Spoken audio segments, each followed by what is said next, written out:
Scope of hacks on U.S. water supply.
Scope of hacks on U.S. water supply widens as evidence points to. Bro, these fucking voices are crazy. Holy shit. Do they all sound like fucking crazy ass robots? I thought AI made this shit better. The fuck? There's no way it's this fucking shitty.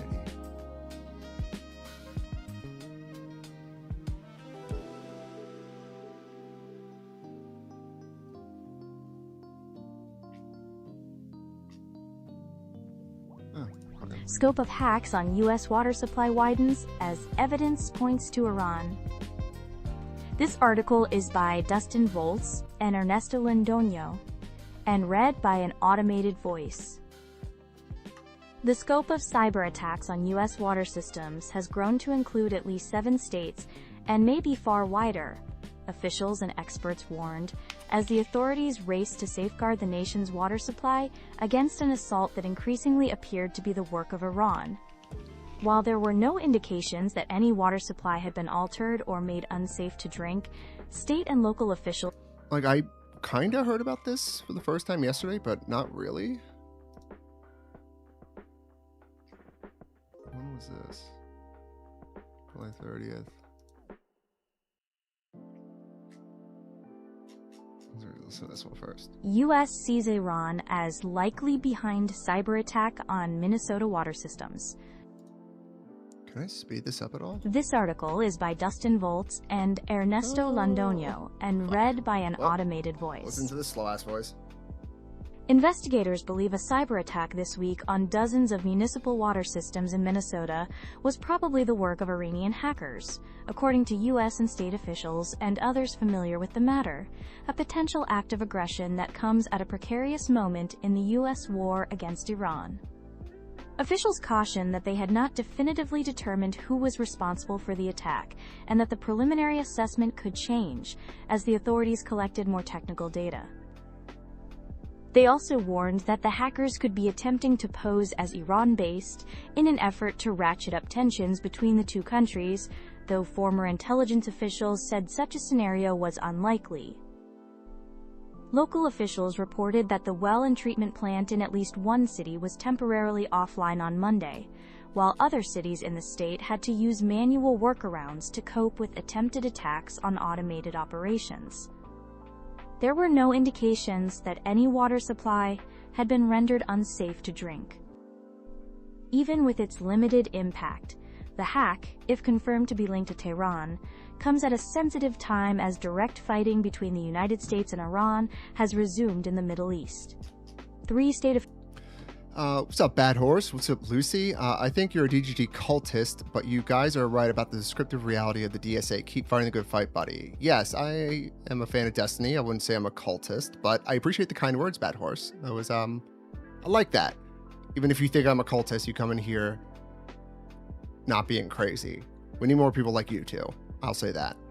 Lucy WRA said, holy shit, you are the guy that asked the Red Pillar how to make an NFT from the... Yes, that was me. I was the command line guy. You got me. Dude, that was... I watch that video still every once in a while. That was probably one of the most fun streams. Like, not even... Like, even if I didn't get into that call, that was so fucking fun. The way they fucking trolled that guy. Oh my god. What was his name? Like Marquette or Marquise or something like that? The technologist.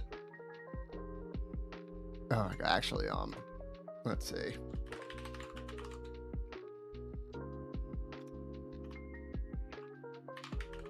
What was it? Is it enough tea?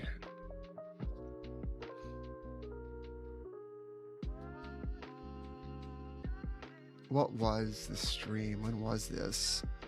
Thanks. I'm usually in Pisco's chat. I think he's missing the forest of the trees on this one. Yeah, listen, I love Pisco. Like, that's why I'm willing to talk to him, even if we yell at each other a little bit. I like him. Like, he's a real good dude. I think his heart's in the right place. I just think he's just like you said, he's just missing the forest of the trees on it. But what do you like? It's just, I gotta fix my ISO. Holy shit. 1 second. Oh.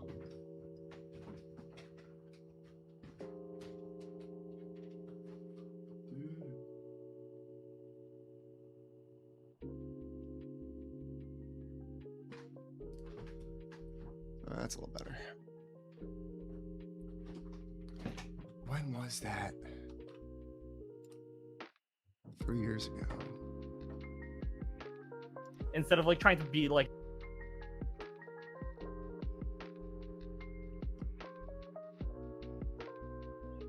when was this? The full stream.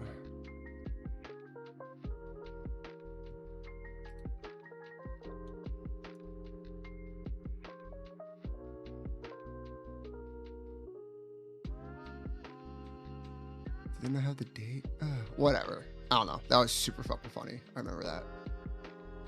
That was a good one. Here, I'll try and find it. One second, I'll let this keep playing. Officials briefed on the investigation into the breach said the tradecraft used and the absence of a ransom demand had led analysts to tentatively conclude that it was the work of Iranian hackers. Those officials spoke on the condition of anonymity to discuss a continuing criminal investigation. He sort of introduced me to you know, his ideology and all of that. And do you know what boba victims to resolve the matter, said Matthew Vogel, a spokesman for the Bureau, which declined to comment further. While the investigation continued, former officials and cybersecurity experts said they expected the suspicions about Iran's involvement would only grow stronger.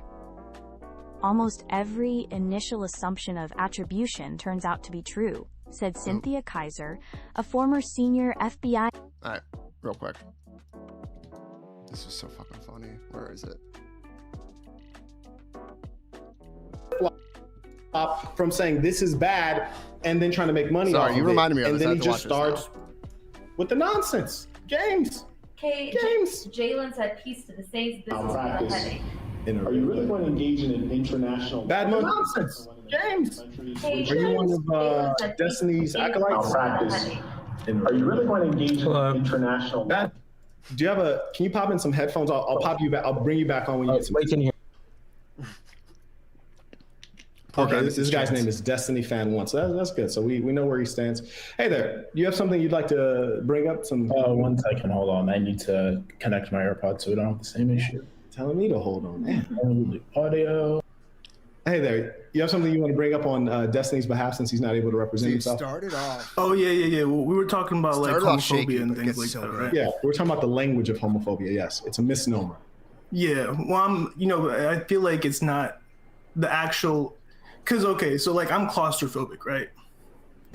So, You've been diagnosed, or you feel like you are claustrophobic? I actually don't I remember didn't really feel like a need to get a definition because of how severe it is. Okay. But, all right. But I'm not, like, afraid of it. It just makes me uncomfortable, and I tend to not put myself in the situations, or I try to dodge it. Oh, dude, if this is an extended troll. You realize that a phobia is like a mental illness or a disorder. Oh, dude, if this is, oh my God, no way. Is he going to do it? No shot. He's not going to do it. There's no medicine for like, to help with that. He's not going to do it. There's no medicine for arachnophobia either, right? The fear of spiders. No but the shot. point is that it's something that is diagnosable and it's a real disorder. And there's actually a book with all of the known mental ailments, and experts have put. Dude, it's crazy how much of a fucking scam artist this guy was. Like, he gives off, like, he's just such a sleazeball. He gives off the worst vibes imaginable. I don't know how anybody could watch this guy and actually think, like, hell yeah. Let's listen to what Marquette has to tell me. Let's listen to what he has to say. It's insane. This book together, and they'll remove things out of the book when they've done a scientific paper that's peer reviewed and researches. There's things go into the book and things come out of the book based on the experts agreeing that it's a real thing. So the term phobia is a medical diagnosis. It's not a colloquialism. So what I'm saying is that this has been politicized. You can do this. It's a misnomer that's used strategically for the advancement of the leftist agenda. Do you understand? Yeah, no, that's a fair assessment. But I just it's like an abuse of language. It's saying that the left often abuses language to take their advantage. Where's the link? Oh, here. For example, they have I feel like it's gonna crash when I let all you guys in, but gender from relationships, which is fine if you're an LGBTQ person, but if you're a heterosexual person and 97% of human beings are practicing heterosexuality, then that's not something that we need to putting that have link in there force was on. fucking game over. Yeah. So I mean, but there's fears there's like a phobia for basically everything. So there's like a phobia. No, there's not a phobia for everything. There's like a phobia for like explanations. There's like phobia for like explanations, so people will try to dodge explanations. Kind of like you try to dodge the NFT thing earlier. No, was that the actual point, or was the point of like, were you scamming? Was the point of like, were you? So scamming? the point was that was such a good call to start it off because he played it off so well. No, really, the point. He did it. Hey, man. He really wanted to catch you in a lie. So you tried skipping it and trying to move it. That's the problem, is that I asked him if he was scamming. Because you still haven't answered yet. One second, man. I asked him if he was scamming, and to avoid saying, yes, Marquette, I said, don't do it. It's bad. And then I turned around and tried to sell them. Oh, you know Instead this of guy having is? to admit that, he starts going down. Also, Bad Horse. I don't know if you're still in here, but stick around. If you are, I promise I'm not bad like people like you might think. If you like Peace Girl, you're probably gonna like me. On the path of what is an NFT, which is going to get me to talk. No, we're not going to do that game. We're going to have you answer the question. Oh, There's some kicked off. diversity in here. There we go. Patrick, how are you? Patrick. Hey, how are you? What up, well. Patrick? Yeah, just sort of piggybacking off of the sort of homophobia discussion that you're having. Would you say that it's sort of like an ideology instead of like an actual real thing? The word itself constitutes an ideology, or those who use it? Yeah, those who use it. They're sort of like trying to indoctrinate people into an ideology. So I think it's the most people who are using the word are just the followers. Mm-hmm. There were people who are a lot more intelligent than the followers who created a discourse, which is they've constructed language to push forward a given agenda. So they strategically define the word. And at this point, I was in the waiting room praying I was going to get in. Now everyday folks are using it. For example, I know Christians and Muslims who instead of saying husband and wife, they say partner. The word partner has been a creation of that, LGBT group, which is very clever. How you doing today, Martha? Thanks for stopping by. Not some of the best load it up, guys. In the world. Load up. Dude, I want to make NFTs out of this fucking YouTube channel. I don't want to sell it for $5,000. Yeah, they created it and everyone else is just following it. Yeah. It's been pushed out. It's something that I've sort of noticed. It almost feels like a sort of like pyramid scheme where like, for example, I got into Destiny because I had a really big fan of his as a friend. And so he sort of introduced me to his ideology and all of that. And part of that was, the homophobia and trying to indoctrinate me into it. And one way that he did it, it was like really subtle, but I didn't really think about it, is do you know what boba tea is by chance? Yeah, I think it's a tea that has a large straw and like balls at the bottom. Yeah, balls at the bottom, exactly. And so he was, in my mind, he was kind of trying to almost like turn me into like a sort of like, not to get into sort of red pill talking points, but like almost like a beta, where he was like giving me tons of sugar, because that's basically all boba tea is. It's just sugar, exactly, like balls at the bottom. And after thinking about it, I realized that he was trying to indoctrinate me into like the sort of like pro idea of homophobia as like an ideology, instead of like trying to be like an actual friend and look out for me. And so I told him like, enough tea, like NFT, like what is an NFT? What is an NFT? Real quick, can you guys stop trying to join the chat, because it's full and it keeps on popping up in this. So if you guys can remove, stop trying to join. It's kind of like blocking my view. Oh, hey, what's up? Talk to me. Yeah, I just wanted to say thank you for a lot of the work that you do actually on here, because I used to be a Destiny fan, but I learned that it was actually kind of silly because that's actually a girl's name. So I don't know, it seemed really feminine of him to like do that type of stuff online. Okay. And I really just love the indoctrination that he does online. It's just really pathetic. I think it's really ridiculous. And he actually also doesn't know what an NFT is. So I was wondering if you could explain it to me. These guys are awesome. I like these guys. Talk to me. Oh, hey, Marquette. All right, so I got the command prompt open. What command do I have to put in to make an NFT? Because so first example, for example, if you want to generate Solana, do you know how to generate Solana? Solana? No. What command do I think? Oh, silly. Dude, I will admit, I tried to not laugh while saying that, because I was obviously watching the stream the entire time, and just, I knew what was happening by the time I got on. I just couldn't make it. I couldn't do it. I broke character. I fucking broke character. Buddy. Oh, yeah, how's it going? We got a black one. This is good. A black one? Yeah, what? Destiny does.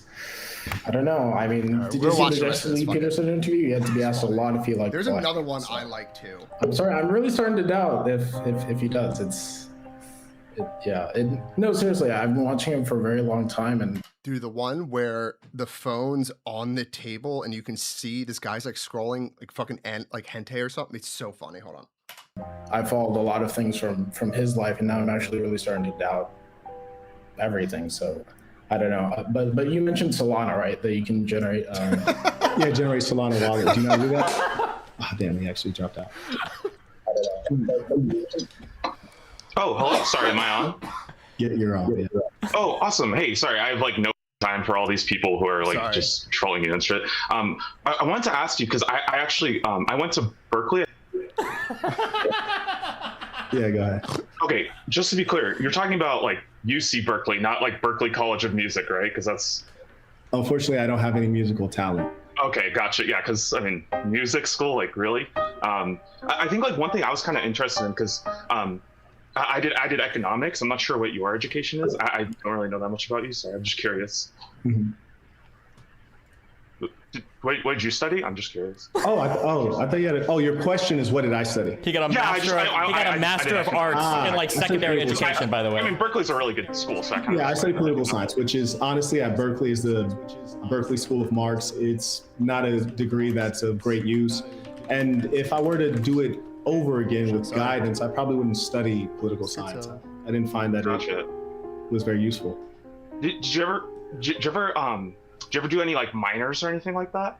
No minors. Minors? No minors. What about mining? So for me, I actually had to drop my minor in like computer science. I had a lot of friends who were in blockchain at Berkeley, and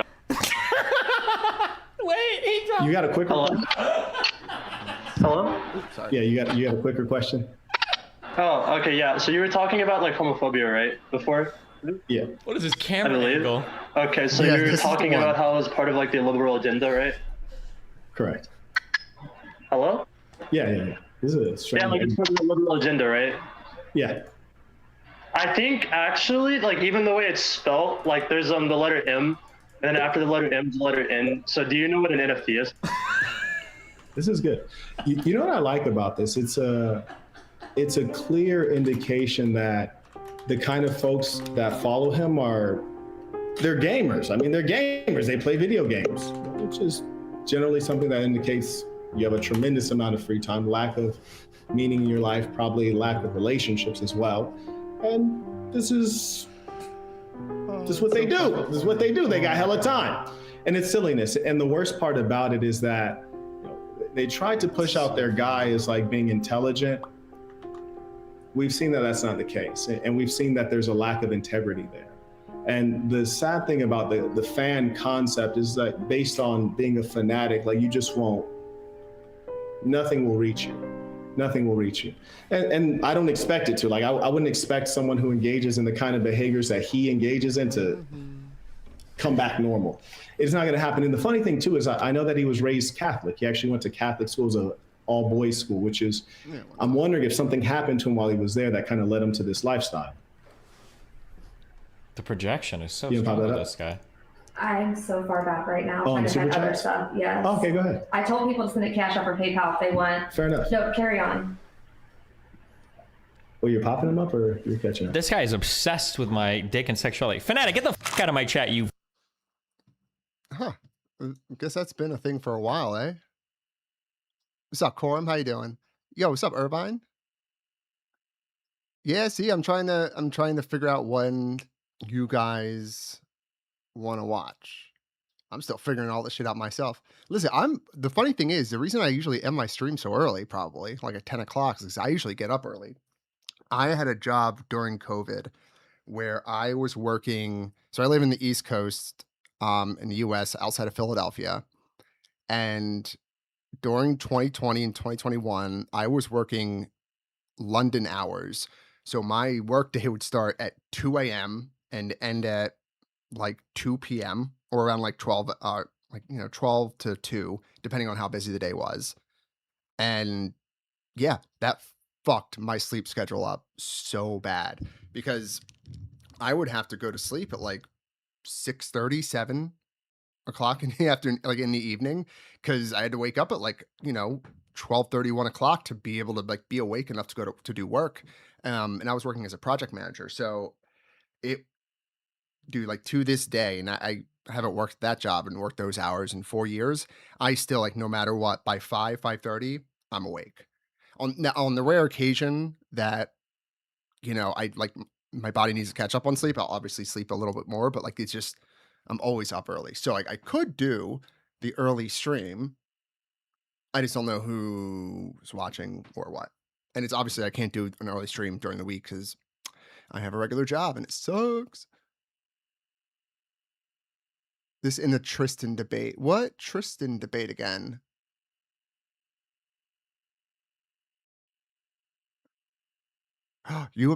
Dude. Yo, I thought Faith Adams. Yes, live friendly stream. That every day or every time I'm live, this is a live friend. Wait, Corum, you left fucking Loanerbox? I won't tell him, but go away. Damn, you fucking loser. Yeah. Shun him. Shun Mr. Fanatic. I fucking appreciate it, but people are really psychotic because the whole point about him being a fraud and selling something he doesn't believe in, like no one wants to talk about that. That's the brilliant part that you guys got to be scared of. And that's why we're in a particularly dangerous era. He literally tried to scam you, the fan, but nobody wants to talk about that. It's actually quite a brilliant thing. Let's go through a little bit of data real quick. I find this stuff to be hilarious. There's actually a recent study, and I wanted to talk to him about this, but he doesn't want to talk about any of these issues. I will be keeping up liberals. He doesn't like science, none of it. I'm starting with this though to ease our way in, get some people in, hook them in for a minute. There's actually a recent, but got some articles on Ukraine looking for after this. I want to read more about that hack that they say Iran did in like the water supply. Because I've just like heard rumblings of that, but that sounds pretty fucking scary. And it's a pretty big like weak point. If someone can get into our systems and like turn the lights off, then shit gets real weird real quick. If that happens. Recent study came out of Johns Hopkins University. My alma mater. At least for me, half of you guys live in fucking Europe. You'll be over there laughing. So fuck you guys. And this study, this report actually called Sexuality and Gender. I really need to get my EU passport sooner rather than later. Fuck. Findings from the biological, psychological, and social sciences, which is, that's a lot of sciences. It states that there is no gay gene. And in the absence of a gay gene, this is really important because most of the folks who engage I think that might be the end of the call-ins. Taliban runs a train. Jesus. Young Don calls in. Oh, shit. You can tell this is an old video. We got our boy liking the screen just from no problem. This stream. So let. Anyway.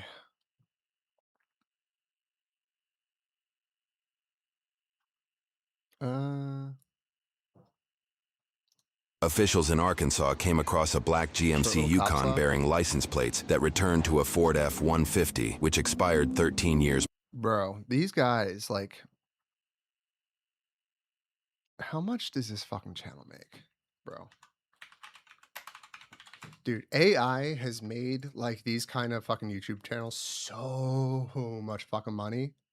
And, like, I'm not even hating on them. Like, fucking good on them, dude. Like, they were in it, like, not like these guys did something that no one else could do. They would put themselves in a position to take advantage of it.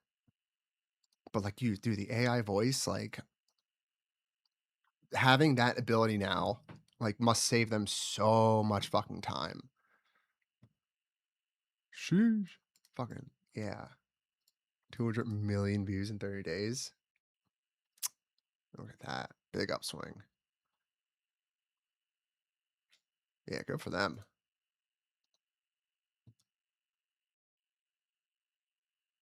Same with true crime in history. Yeah, exactly. Honestly, that does suck because now it actually makes it more difficult because I actually hate that.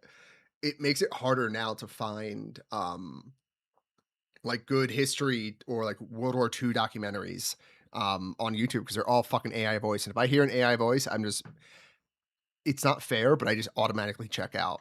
And I'm just like, nope. Like if you don't have the time to, hire an actor, then I don't care. I don't feel like you did enough work.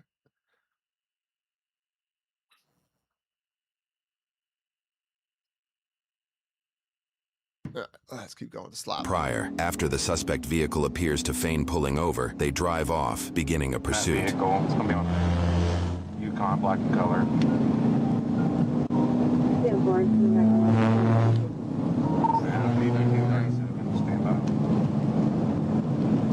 Jonesboro, show me 236. It's gonna be on a black Yukon. Yeah, Marks, thanks for I appreciate that. I'm trying. I think this is probably like the best sprint I've ever had of actually streaming regularly and consistently. Good seeing you. It's been a minute. How you been? Or I feel like it's been a minute. How long has it been?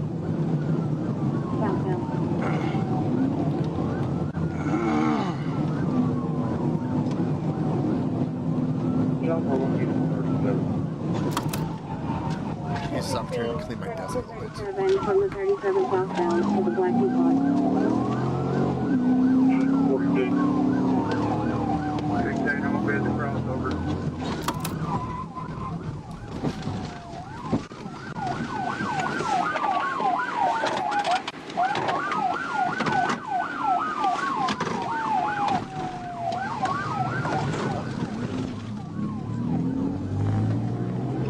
Jonesboro, he's the wrong way on the interstate.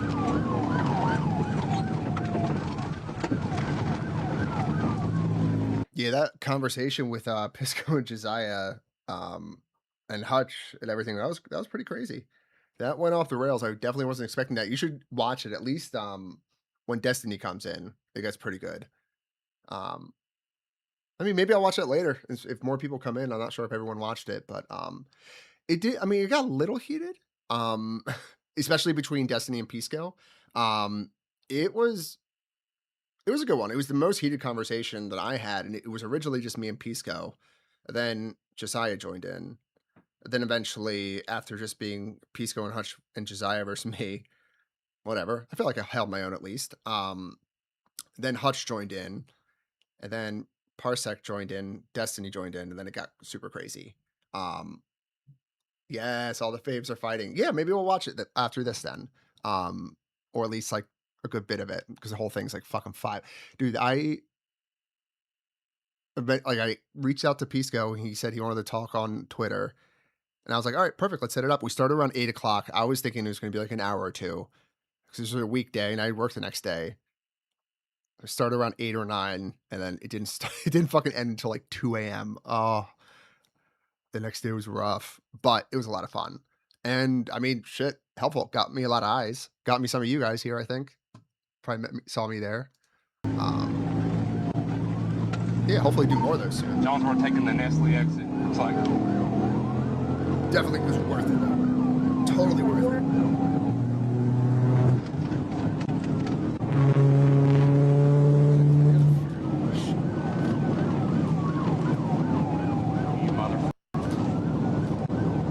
He's going toward 49, taking a left on Nestle.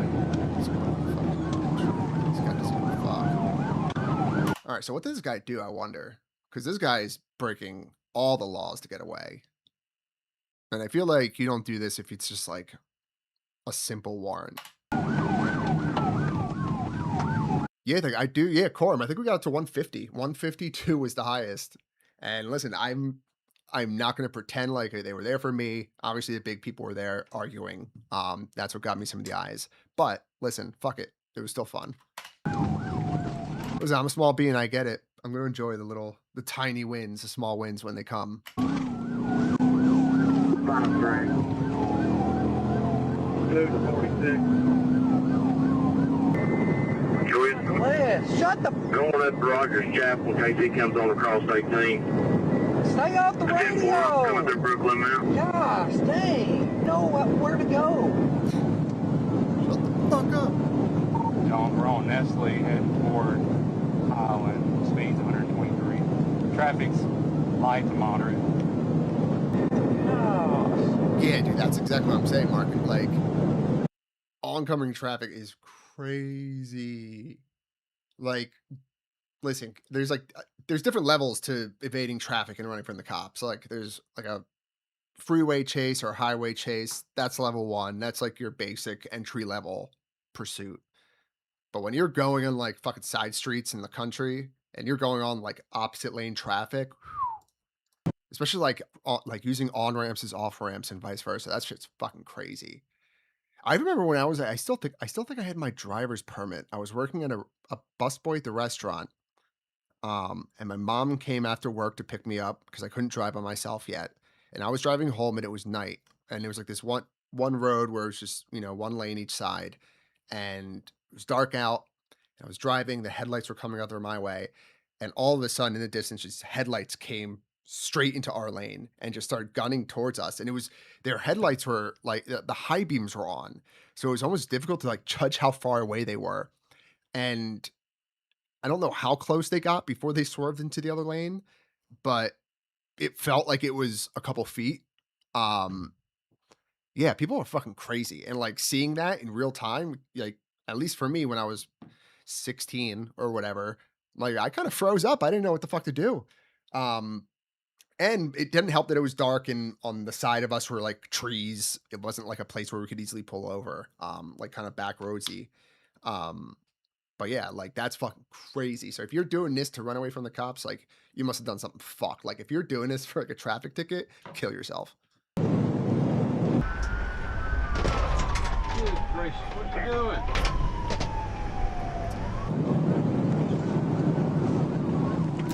All units 253 for 252. He's driving pretty reckless. Stand by. I want to back off at this intersection here at CW Post. A little wider, but I'm gonna go ahead and take Commerce. It's got some fucking crazy.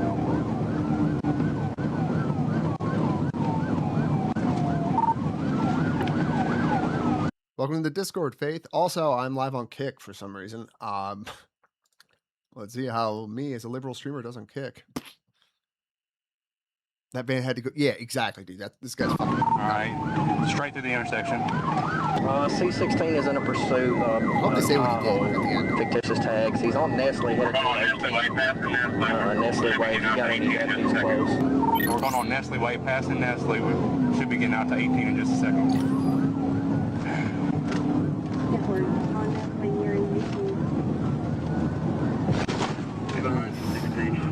Those train tracks. They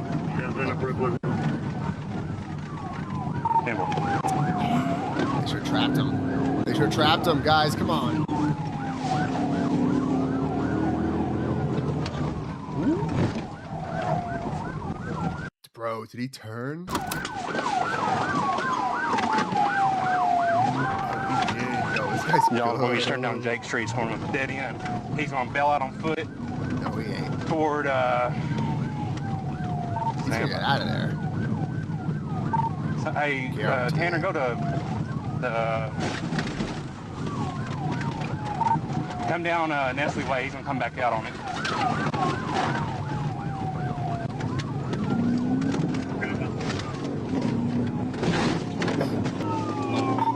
I'm turning on Nestle from 5th. Bro, I can feel those bumps all the way from here.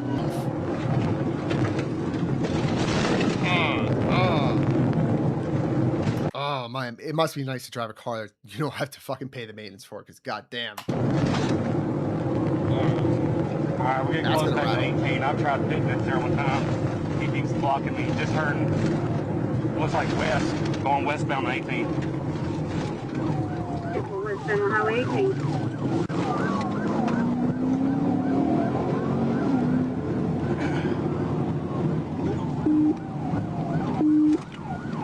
Okay, what's that description again? I wasn't here on house. I'm on Heath Lane.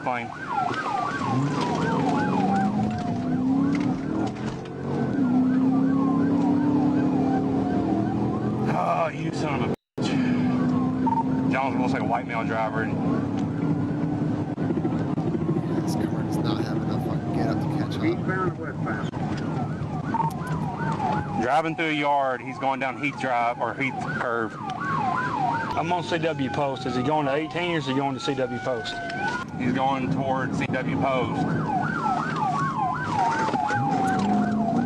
There's a lot of like straight lines, man. I ain't seen no Yukon. And I feel like this is an area where you can't call a helicopter. You ain't getting no fucking ghetto bird up in the sky. If you're coming this way. Hey, go back down that road, Tommy, where I just came from. It's going to be a black Yukon. He drove through a yard to get back to this direction here. I ain't seen no Yukon if you're coming this way. Hey, go back down that road, Tommy, where I just came from. It's going to be a black Yukon. He drove through a yard to get back to this direction here. Okay. Hey, he's on me right now. We're headed out towards Highland. I just struck you. He drove off the road.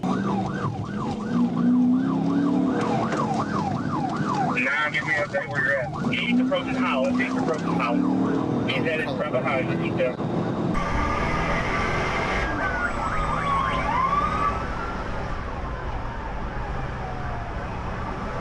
Eastbound on Highland. Yeah, we're going to Roger Chapel now. Just look through like traffic is off on both sides.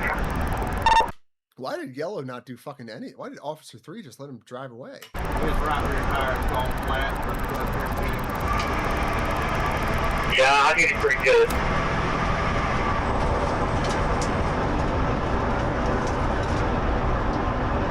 I'm calling fire.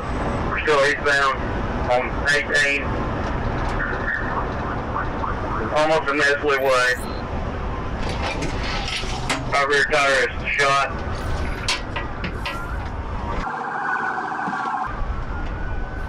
Off the road by Nestle factory, heading back towards the factory. Not the Nestle factory. Going in the mud. Hey, someone go back to Nestle. I'll fit around it. Get my car, fuck it. Alright, y'all got a call and I'm back off again. Some site manager is just like, what the fuck, guys? Come on, really? He's still traveling down. He's fixing to go through the gate at whatever this Nestle is. He's still south, or corrections, westbound to the Nestle parking lot. To the parking lot? Ah, you fucking retard, dude. Bro, if you're gonna do that, get some fucking momentum before you drive into the fucking swamp.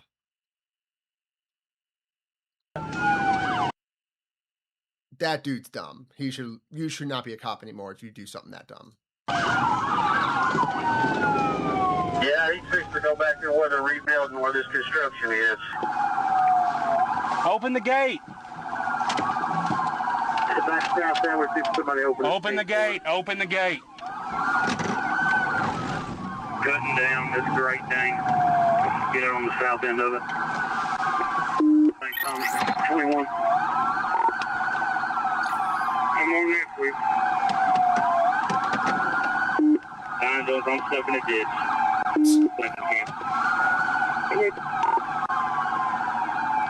Yeah, exactly. Somebody get down Nestle Road right there. I'm at the entrance to Nestle off Nestle Road. Yo, that employee's like, yo, I don't get paid to deal with this shit. Fucking deal with it. They have to balance chasing and risking wrecking their own hit. Yeah, exactly. But like, the one guy was driving off-road in what just looked like a normal-ass SUV, like a Ford Taurus or something like that, whatever a cop would be driving here, and was eating potholes with way more confidence than he would if it was his own car. Listen, I wish wait, have I ever had a work car? No, I've never had a work car. I know a lot of people like my friends of my parents, parents of my friends, that had work cars, and it always seemed fucking awesome. Where does he go? Is he in the parking lot? Yeah, he drove through the complex. We lost sight. We couldn't get through the gate. Hey, 21, if you can come back up there to the front of Nestle, there's a gate that's locked. I think he's going to be locked in this, I think he's going to be locked in Ryder or Nestle, wherever this goes in here. Which way are you going? Go ahead. Hang on. Get off the phone. 2's on Nestle. I'm going to go in the parking lot. All right, he's not at Nestle. It looks like Ryder. Hey, stay back here, 46. I'm going to go back around to that other gate that's open. Was he last seen here behind Nestle in this construction area? Some of the workers are pointing back east. They're pointing back east. Hey, where'd he go? Going back towards your trailer. He took off the dually? I think. Gosh damn it. Jonesboro, he stole a truck from Nestle. It's in a gray dually with a trailer on it. You know what, Corum? You might be right, but whatever. Listen, I live near Philadelphia. I'm able to use like public transit around here if I want to. It's useful, especially the trains, like honestly. But America is so fucking big. I think he's gone. Is it a flatbed? Gray, if all the workers are he just came through. He is southbound now, southbound Nestle.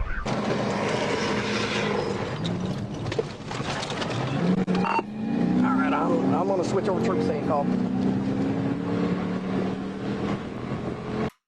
You wanna say hello? Lucy? Yeah? What's that? Can you give him one more?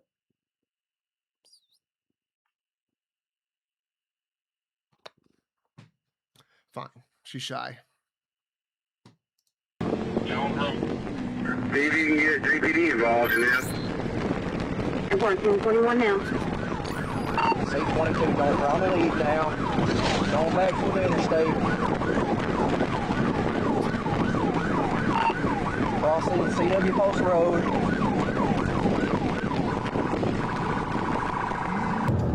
So the suspect jumped in the dually and took the dually with the trailer. We're still headed toward the interstate on Nestle Road now.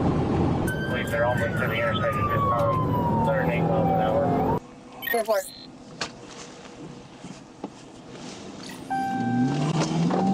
got a trailer with a bunch of equipment in the back.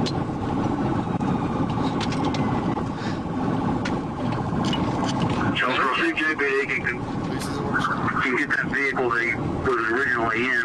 I'll get on it. Your cat emoji? No, it came through for me at least. The cat and the thumbs up. Joker, we're approaching the interstate. 26 is the lead. I'm behind him. Check. Coming up on the overpass. I see it on my end.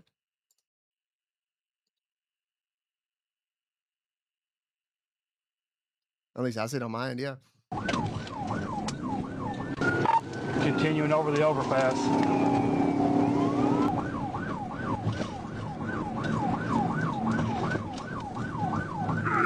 Looks like he is going for staying on that side at 463.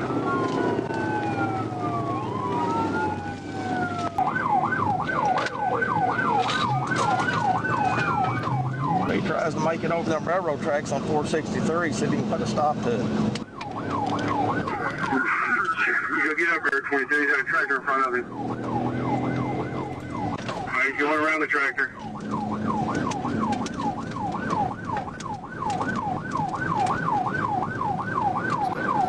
Get him in that curve, 22. If you can, if not, I'll get up and get him. They're going to have to. I don't think my charger can. I'm going to try to get this trailer northbound on 463.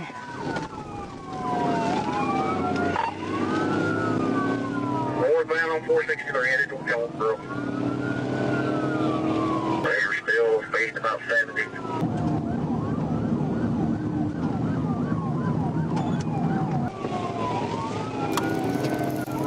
Oh, I'm not sure why. I'll look into that at least. Yeah, because I see him on my end and it oh yeah, weird. Wait, Mark, make sure on your chat, set it to top chat or like live chat instead of no, make it live chat instead of best chat. That might help. Because sometimes I feel like when I have it on top instead of live, it gets a little wonky.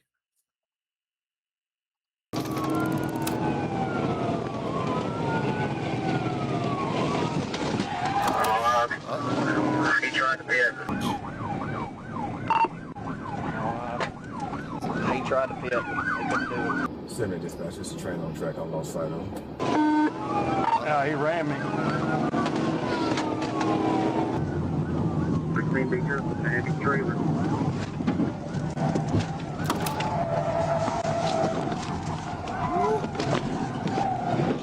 Oh boy, 16 meters with the heavy trailer.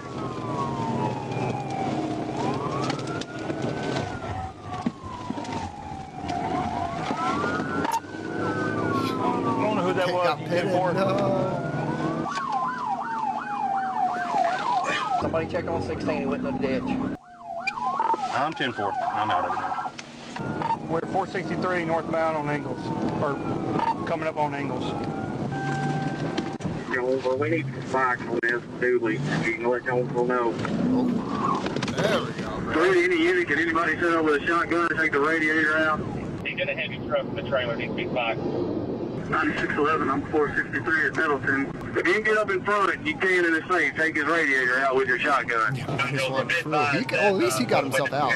At least he got himself out, unlike the guy who put himself in the fucking water ditch like an idiot earlier. He does have a handgun on him. Okay, he's got a gun. Okay. He's in oncoming traffic. He's about to hit one.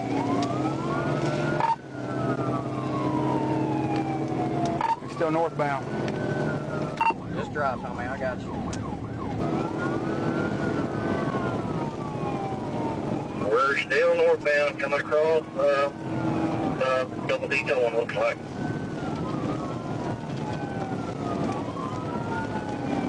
I've got bikes right here. Gloves, back out. Come up in the white truck. They got bikes. We're passing love. Passing love. Yeah, well, it's going to be Gray Dooley passing loves at this time. Back up, Mr. Spikes. Missed.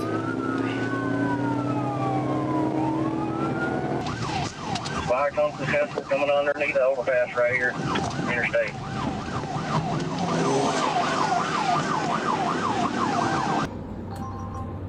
This guy here that had his vehicle taken is advising that everyone around here saying the individual is armed.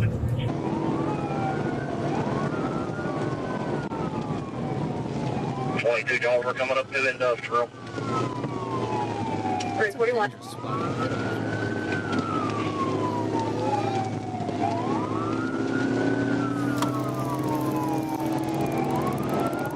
Still in Middleton coming up to the curve here.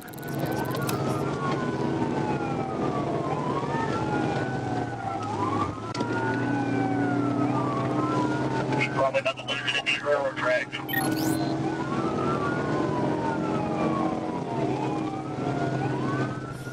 Crossing the railroad tracks right here in Middleton. No, he's good.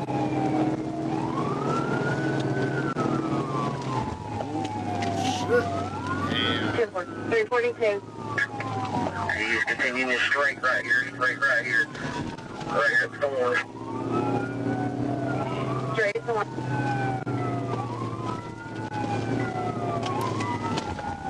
Passing Dewey right on the Cane Street. Front on Cane. Coming up the highway. Coming up the highway. Yeah, it's just crazy.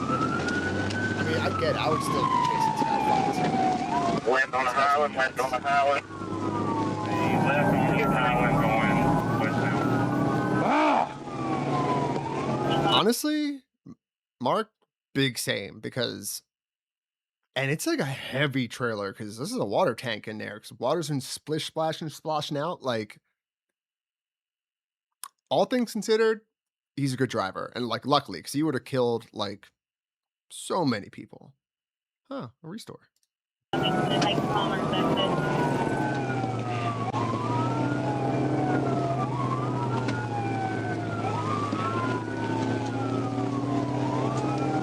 Six-way right now. New face 29, he's passing the mall right now. 135.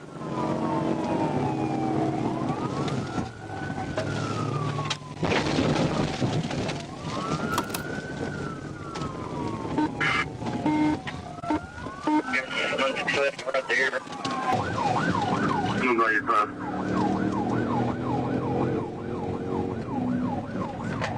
I know. The thing is, like, Try to spike him. Unsuccessful right there. The thing is, dude, I think yeah, this is not going to end well. This dude's not giving up. Ooh, shit, look at this fucking AI camera. Coming by. Coming up the racecourse. 343 here. Redwood. He might crash here. There's a lot of people here. Straight through Redwood, still on Highland. 346. 21's out. Unit behind me, turn on your blue lights and call a pursuit. Please. Jonesboro, we're coming up to Highland, or Caraway. 24 Highland and Caraway. Going straight through southwest. Straight southwest. Yeah, this guy's either real lucky or real good. Either way, it's basically the same thing at this point. 344. Not gonna stop it. There's no way he can't get our Chargers aren't doing anything.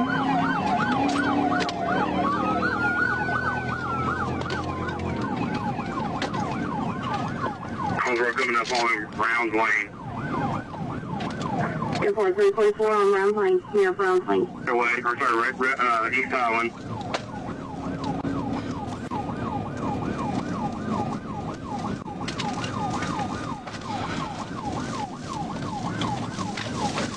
All right, I'm gonna pause it one more time. Sorry. I feel like Corum. I don't know. If I was a prosecutor, I feel like I would want like attempted manslaughter to be charged because like at this point it's like, or is that just like reckless endangerment charge? But I feel like reckless endangerment isn't a high enough fucking penalty for something like this. It should be attempted murder, like. But I don't think you can get charged with that. I don't know. Yeah, and what's the punishment for that compared to attempted? Like, I think that's bullshit.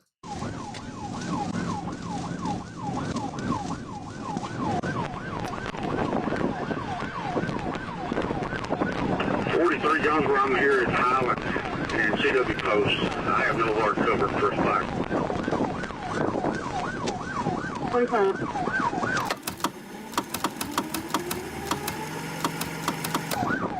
Correction, I'm at MLK. Highland MLK. Highland MLK. First clip. He just hit somebody here at Harris Park Road in Highland. Get JPD check on him. I mean, that's gotta be a shitty way to end your day too. 10-4.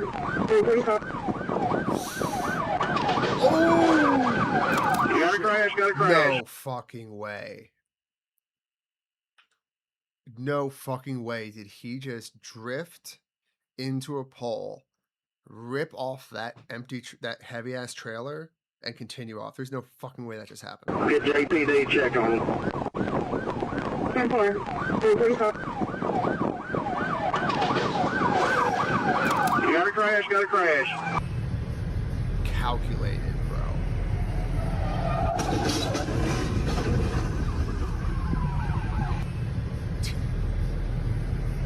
Jesus.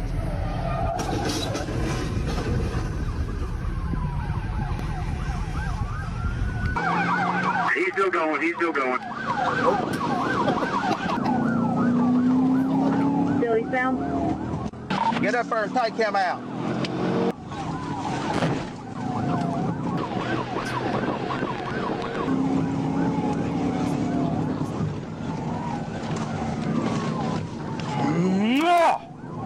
Deputy's out, so the one at Harrisburg goes. Go. 10-4. On Grove, Southwest Drive. It's somebody there. Go 16. I'll call it. 22, every time I get up there, he goes into oncoming traffic. Southwest Drive.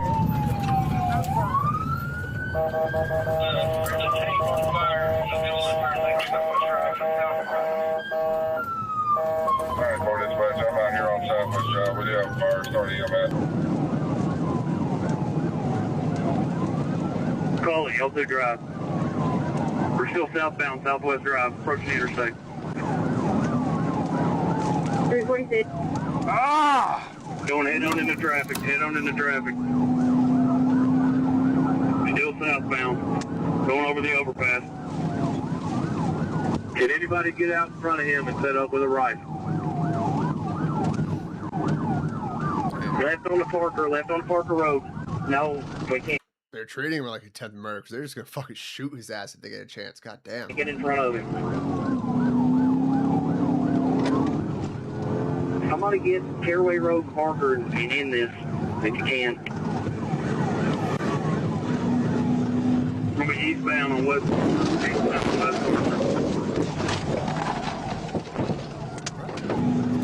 We'll be eastbound on West Parker.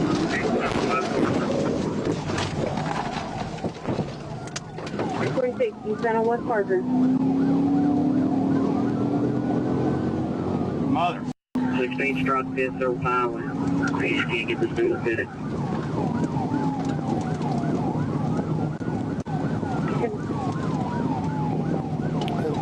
Coming traffic again.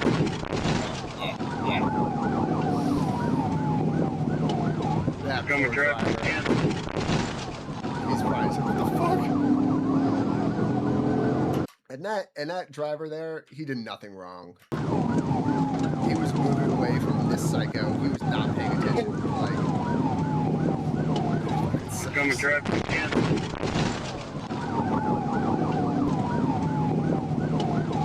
Coming traffic again.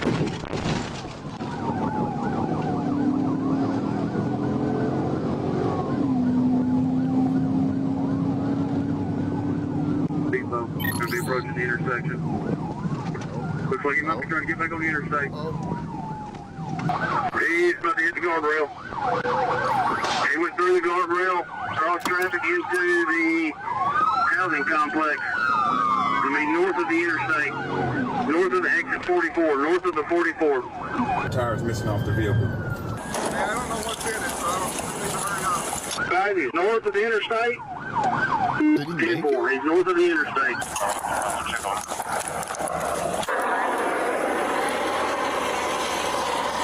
Turn left right here, and he's going to be just north of the interstate.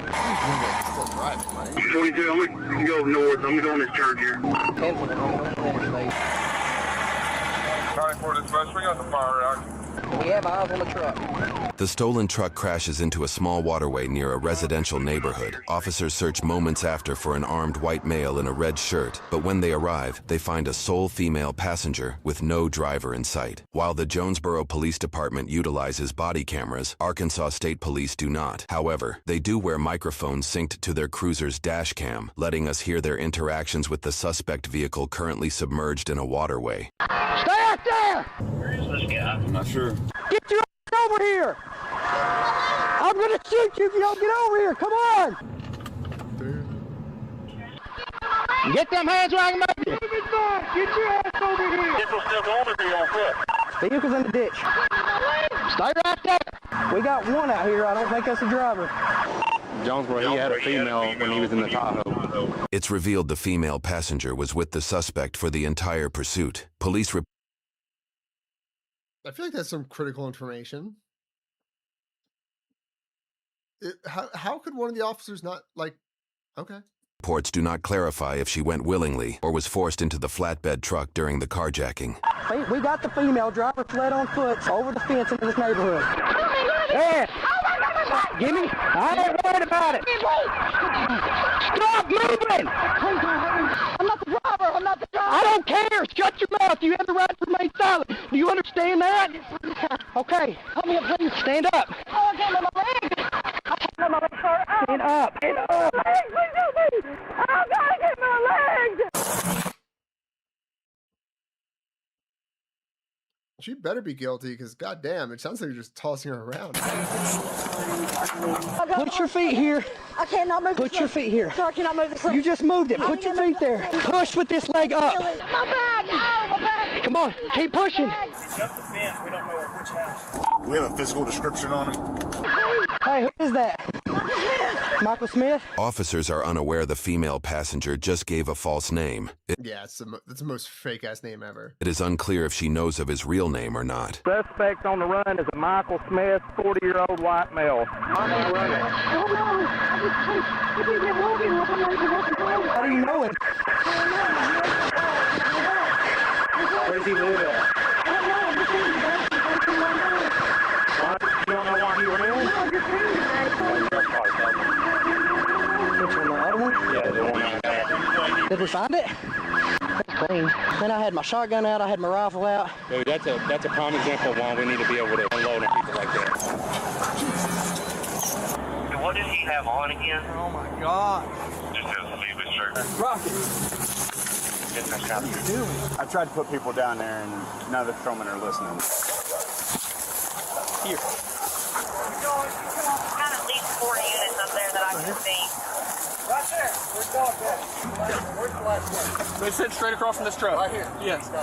So I'm gonna check chest. Pull it the other way. I think we should go down in that neighborhood. Jonesboro to all units, be advised. I wonder if he's down here in these woods. It'd be nice if he would run out and try and carjack us. We are. You don't have the name and date of birth. Is this normally open? He's not picking it up. Yeah, pick the back door of the house. Clear. All right, y'all gonna let the doors down?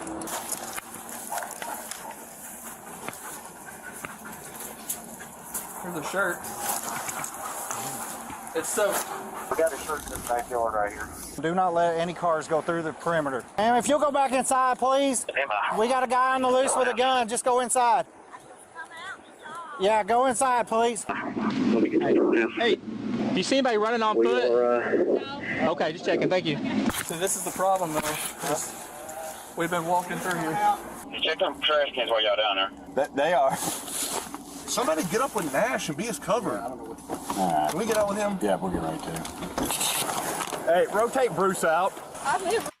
Bro's got the fucking the purple pink Lancer mag base. They are. Somebody get up with Nash and be his cover. Right. Can we get out with him? Yeah, we'll get right to.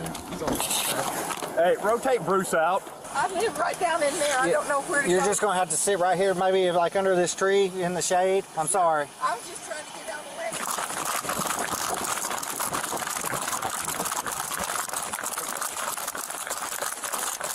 the way. This ditch goes all the way to Stroud, though.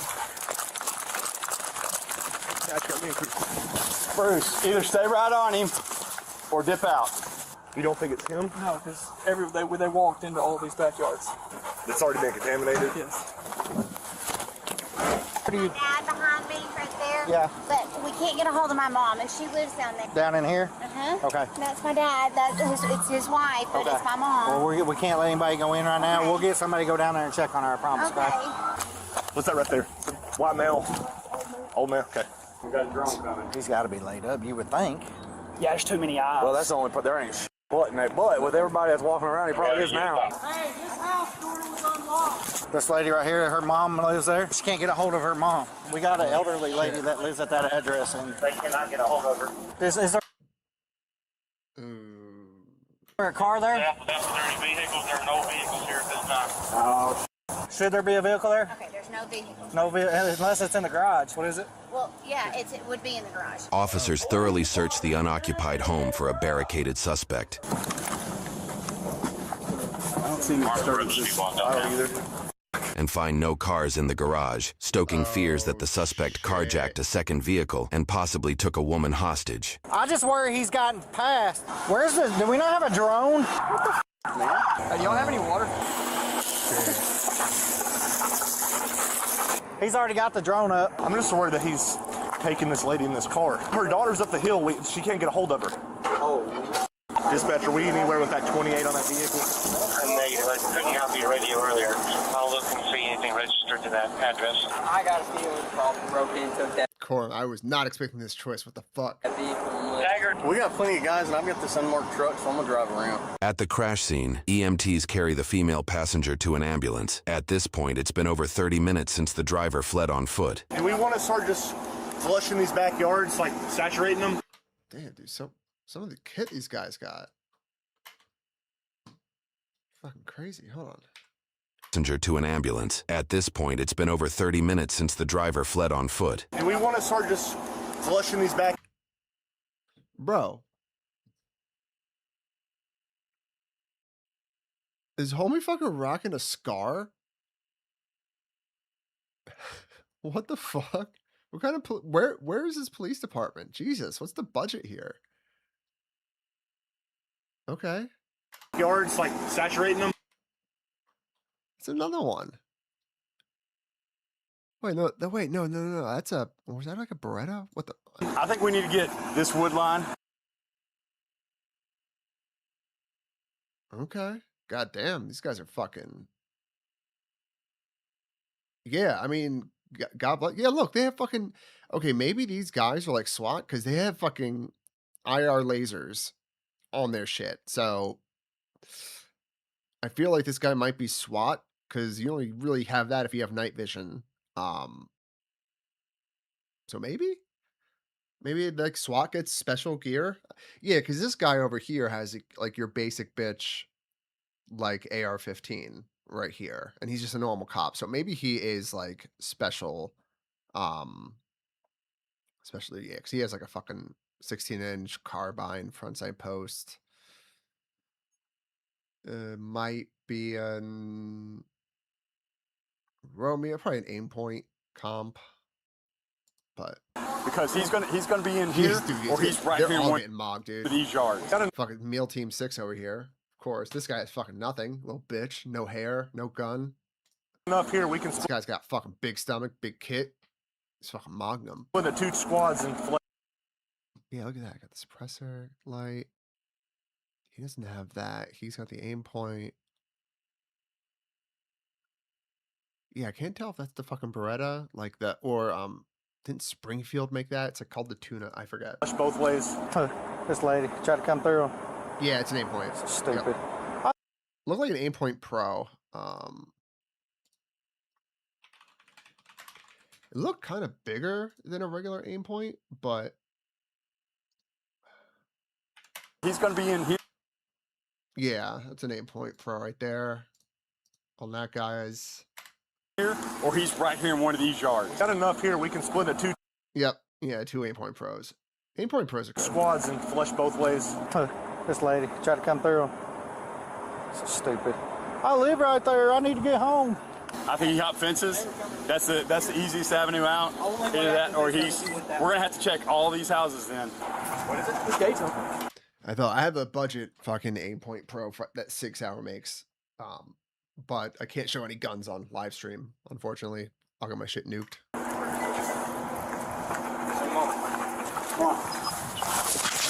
Clear under. Yep. I'm just making sure the door's not locked. I did.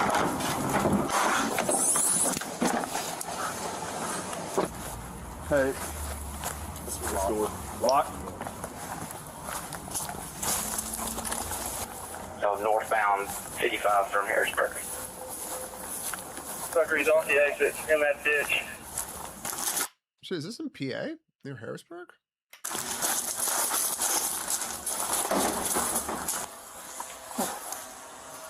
I'm gonna have to give him a break. He's getting tired. 3 to 1. Come here. Hands. Show your hands. Move. Stand up. Crawl out. Crawl out now on your stomach. Lay down. Damn, how they see him? 3 to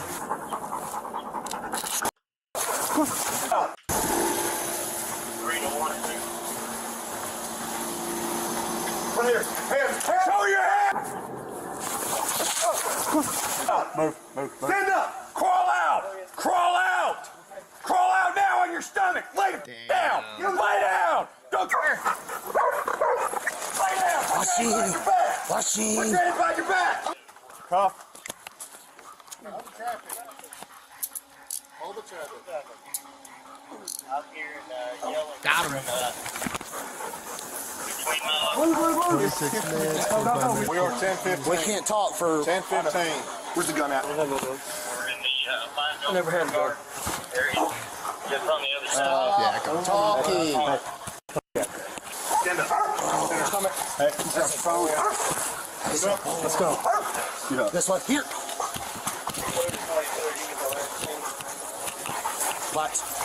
Good.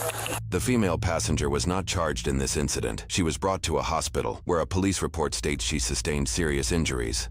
All right. So she wasn't lying. The male suspect, then 50-year-old Timmy Lynn Davis, not Michael Smith, was charged with aggravated robbery, possession of firearms as a felon, 2 counts of first-degree criminal mischief with damages between $5,000 and $25,000, 2 counts of aggravated assault, 2 counts of property theft valued between $1,000 and $5,000, 2 counts of leaving the scene of an accident with over $10,000 in damage, reckless driving, fleeing on foot, driving with a suspended license, using fictitious tags, theft by receiving over $25,000 in goods, and felony vehicular fleeing causing substantial danger. In court, he pled not guilty to all charges, and his bond was set to $1 million. While this is his longest list of charges from a single event, the Arkansas Department of Corrections website cites a criminal history dating back to 1995. Court documents list convictions for breaking and entering, residential burglary, felony theft by receiving, fraudulent use of credit cards, forgery, and fleeing. Notable charges also include arson and obstructing governmental operations. In 2010, he was sentenced to 20 years, but was released on supervision in 2018. In 2020, he was convicted of theft by receiving and sentenced to 4 years before getting released again, seemingly committing the crimes in this video just months later. His prison record suggests a deeply troubled lifestyle, with tattoos including the New Aryan Empire seal, an eagle with a swastika, and a clown face, indicating white supremacist and anti-Semitic beliefs. In a plea deal, 6 of his 16 charges were dismissed. He was found guilty of 2 counts of first-degree criminal mischief with damages between $5,000 and $25,000, 2 counts of aggravated assault, 2 counts of property theft valued between $1,000 and $5,000, 2 counts of leaving the scene of an accident with over $10,000 in damage, theft by receiving over $25,000 in goods, and felony vehicular fleeing, causing substantial danger. In August 2024, he was sentenced to 40 years with 454 days of jail credit. If served in full, he will be 88 years old at release in 2063. He must pay over $85,000. He better stay in jail for like 30 years. He better not be fucking... No, 25 years. That was fucking crazy. That was some crazy shit. All right. Let's get a couple of news articles in. We're going to start this again from the beginning. And we'll go back to more slop, all right? But we got to stay informed because this is like politics and shit. So there was a weird-ass cyber attack. US sees Iran as likely behind cyber attack on Minnesota water systems. Dude, Mark. True. That was fucking awesome. Like, he should... I'll give him a year off just for that because that was pretty cool. Like, if we're going to be honest with each other, that was fucking awesome. This article is by Dustin Volts and Ernesto Londoño and read by an automated voice. Investigators believe a cyber attack this week on dozens of municipal water systems in Minnesota was probably the work of Iranian hackers, according to U.S. and state officials and others familiar with the matter, a potential act of aggression that comes at a precarious moment in the U.S. war against Iran. Officials cautioned that they had not definitively determined who was responsible for the attack and that the preliminary assessment could change as the authorities collected more technical data. They also warned that the hackers could be attempting to pose as Iran-based in an effort to ratchet up tensions between the two countries, though former intelligence officials said such a scenario was unlikely. Local officials reported that the well and treatment plant in at least one city was temporarily offline on Monday, while other cities in the state had to use manual workarounds to cope with attempted attacks on automated operations. There were no indications that any water supply had been rendered unsafe to drink. Even with its limited impact, the hack, if confirmed to be linked to Tehran, comes at a sensitive time as direct fighting between the United States and Iran has resumed in the Middle East. 3 state officials briefed on the investigation into the breach said the tradecraft used and the absence of a ransom demand had led analysts to tentatively conclude that it was the work of Iranian hackers. Those officials spoke on the condition of anonymity to discuss a continuing criminal investigation. The FBI is aware of the incident and in contact with victims to resolve the matter, said Matthew Vogel, a spokesman for the Bureau, which declined to comment further. While the investigation continued, former officials and cybersecurity experts said they expected the suspicions about Iran's involvement would only grow stronger. Almost every initial assumption of attribution turns out to be true, said Cynthia Kaiser, a former senior FBI official who oversaw investigations into cyber attacks attributed to foreign governments. Several clues pointed to Iran in this instance, Ms. Kaiser said, including that it appeared focused on disruption rather than financial gain, and that Tehran has demonstrated a recent interest in targeting the U.S. water supply. John Israel, Minnesota's chief information security officer, said that hackers targeted roughly 36 municipal water systems in the state as part of a breach that was first detected on Sunday. The first report prompted state officials to warn municipalities with similar vulnerabilities to be on alert, which enabled a swift response, Mr. Israel said. The hackers targeted infrastructure used to remotely manage and monitor water towers, maintained by municipal governments. Minnesota was one of the early detectors of this. But we're seeing that this same threat activity has likely been occurring in other states throughout the nation, he said. Mr. Israel said that as of Wednesday afternoon, there had been no indication that any of the breaches contaminated or disrupted water delivery. Iran has targeted the United States with an increased barrage of cyber attacks since the war began in February, with limited success. One notable exception was a hack in March on Stryker, a major medical equipment supplier that caused a temporary company-wide shutdown. Other cyber activity conducted by... All right. You know that what the Russians exactly, Carm. So like, I hope there's more evidence. Like, and I'm sure that obviously the our agencies have some more evidence about who did this, or where the attack came from, or any kind of fingerprints left behind. But I could like also see like, yeah, it does make sense for Iran to attack us. We're bombing the shit out of them. We're at war with them. I get it. That makes sense. But it would also make sense to me for like a state like Russia or China or any other country that has beef with us to do it during this time as well, because Iran's a likely, fall guy for you. Like you might be able to like pass it off as an Iranian attack when in fact it's somebody else. Like I hope they have more like actual concrete evidence other than like, oh well, we're at war with them, so it basically means it's probably them. Like on against the United States has risen to the level of nuisance more than alarm. For example, a group affiliated with Iranian intelligence took responsibility for the release of emails and photographs stolen from a personal account of Kash Patel, the FBI director. Fucking idiot. Nick Anderson, the acting director of the Cybersecurity and Infrastructure Security Agency, said on Wednesday that the agency was aware of multiple potential incidents affecting local water utilities. Mr. Anderson did not comment on who was responsible, but referred to a recent cybersecurity advisory updated by the agency just days before the Minnesota attack began.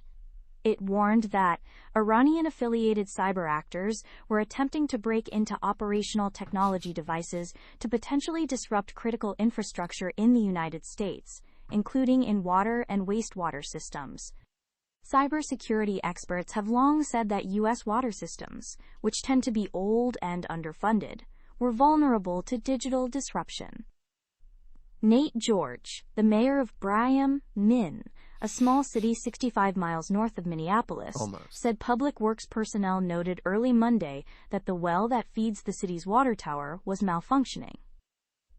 Public Works isolated the affected system, restored a backup, and restarted the plant within approximately 90 minutes, Mr. George said in a statement. The city briefly urged residents to conserve water, but promptly lifted that advisory. This attack on critical public infrastructure should be aware of the Cybersecurity and Infrastructure Security Agency said on Wednesday that the agency was aware of multiple potential incidents affecting local water utilities. So close. So close. Okay. Again, I hope there is more evidence. It sucks that it's the fucking Trump admin, so I don't even know if there's anybody with a fucking conscience still left in any of these agencies after all this time. So that kind of sucks. Anyway, that was before this one. That was from 2 days ago. This is from today. Scope of hacks on U.S. water supply widens as evidence points to Iran. So maybe we have more evidence in here. Let's see. Scope of hacks on U.S. water supply widens as evidence points to Iran. This article is by Dustin Volz and Ernesto Londoño and read by an automated voice. The scope of cyber attacks on U.S. water systems has grown to include at least 7 states and may be far wider, officials and experts warned, as the authorities raced to safeguard the nation's water supply against an assault that increasingly appeared to be the work of Iran. While there were no indications that any water supply had been altered or made unsafe to drink, state and local officials throughout the country were on high alert for potential problems in vulnerable computers that are commonly used to monitor and adjust water quality, including chemical treatment levels and water pressure. Minnesota first publicly reported the attacks, and now Michigan says its systems have also been targeted. The attack has little precedent, experts said, but has long been the stuff of nightmares and sensationalized Hollywood thrillers. An apparent cyber attack by a foreign power during a time of war that could, at least in theory, jeopardize the health and safety of Americans. Officials cautioned that they had not definitively determined that Iran was responsible for the attack and that the investigation was still preliminary. But they said Iran had stepped up cyber attacks since the US and Israel launched a war against the country 5 months ago, and had previously targeted similar water systems and other critical infrastructure in the US. There seemed no financial motive, making a criminal attack less likely. Despite growing... Yeah, like, I don't think it's... I think it's a state actor, but... There has to be, like, something. There has to be some kind of fingerprint they left that we can find. I mean, there's a chance that whatever exploit they used or like whatever they had in the system has been there for a long time. Also, they could have gotten it from somebody else. Like, you know, it could have been the Russians in there, and you know, Russia gave it to them. Concerns, President Trump sought to downplay the matter on Friday by blaming Minnesota, which was early to spot and report the recent surge in malicious hacking activity, helping to prompt other states to probe their own water systems for suffering intrusions his own intelligence agencies believe were highly likely carried out by Iran, officials familiar with the assessment said. I think Minnesota is behind it, Mr. Trump said on Friday in response to a reporter's question about Iran's possible Like, this fucking guy.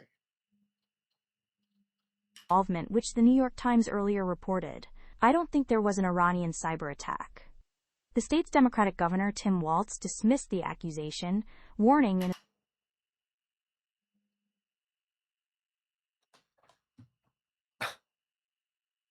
I like how Trump sides with, like, potentially Iran over a Democratic state. Or a state led by a Democrat. Fuck me. That's like, it's... TOS, and I really wish I would pay so much money to see a TOS. A social media post that this is what modern warfare looks like. After Mr. Trump's remarks, federal officials privately said Iran remains the top suspect, but that the assessment remained preliminary and had not yet established definitive forensic proof. That is not unusual in complex cyber investigations, which can often take months to reach authoritative conclusions, if at all.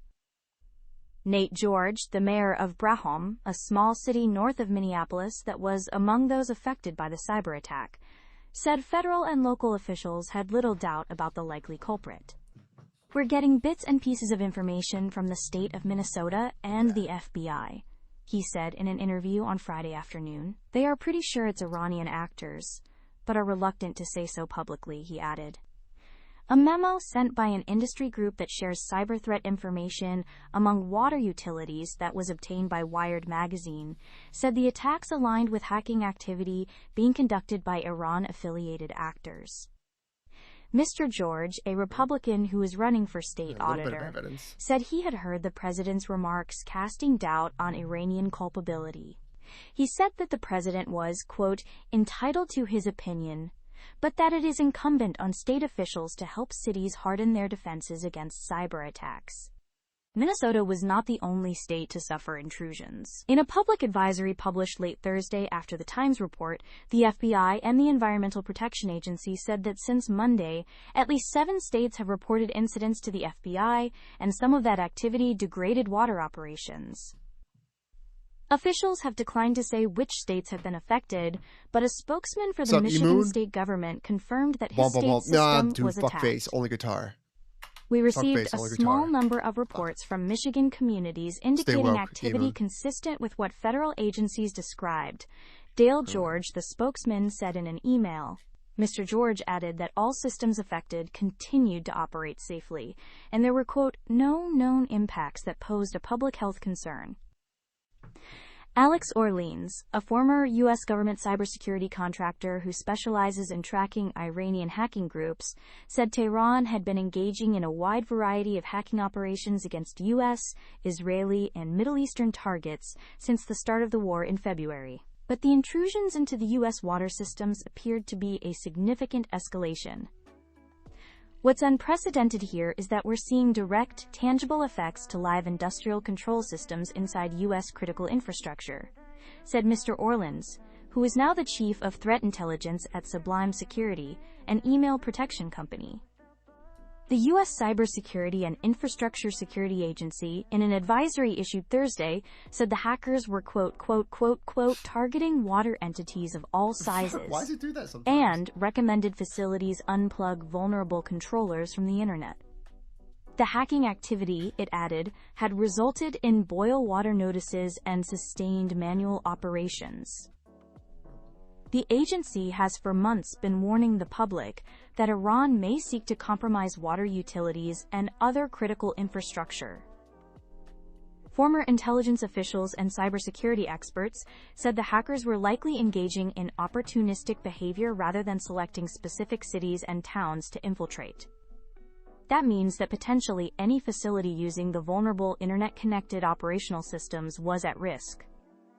Iran, Mr. Orleans said, was likely looking to infiltrate as many victims' networks as possible throughout the states before they can protect against, quote, the opportunistic tradecraft that the U.S. government has offered multiple explicit warnings about. Mr. George, the mayor in Minnesota, said city officials had received guidance on how to patch water systems that had been affected and how to bolster defenses against attacks Iranian hackers are capable of carrying out. While manual workarounds are keeping water flowing for now, he said the attack highlighted the rudimentary nature of critical infrastructure in many small cities. I think the troubling thing on the horizon is how do we move forward to a more secure system, Mr. George said. IT infrastructure upgrades are very costly, and we are a very small municipality. Wow. Crazy. Yeah, that fucking sucks. I feel like people have been talking about how our infrastructure is fucking old as shit. Yeah, who could have seen that coming? Let's see if we got any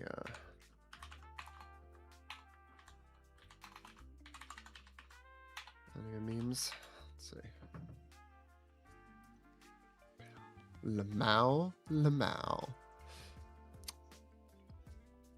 See, it would be better if you didn't do the AI. It'd be better. Cleaning up old tabs on another Destiny video, Professor Dave got raided. When Professor Dave asks for that face-to-face debate fade, don't run away, my boy. Oh, is he? Oh yeah, I wanted to watch this, but that's what we're doing. Oh, Pagburn's still going.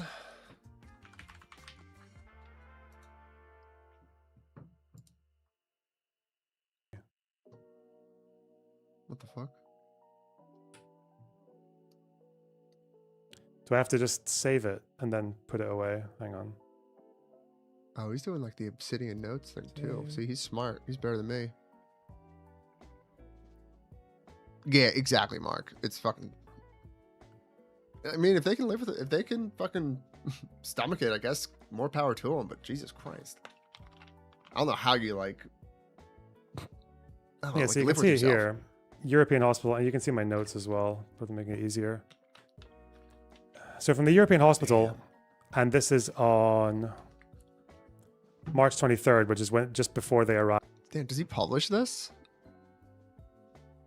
Does anyone know that? Yeah, it doesn't, but it's still good to have at the end, like, because it'll change some people's minds, like the ones worth saving and the ones worth, like, capturing. So it's still good to do, like, cause then like it, because like when you do these deep dives, it also helps make, like, it helps you reaffirm that you're not crazy too, and like it lets you see, wait, there actually is evidence to the contrary. Like, it's still a good habit and practice to do. I think he does publish his notes. You can check his channel, his Linktree. Okay. Oh, base, thank you. At the hospital.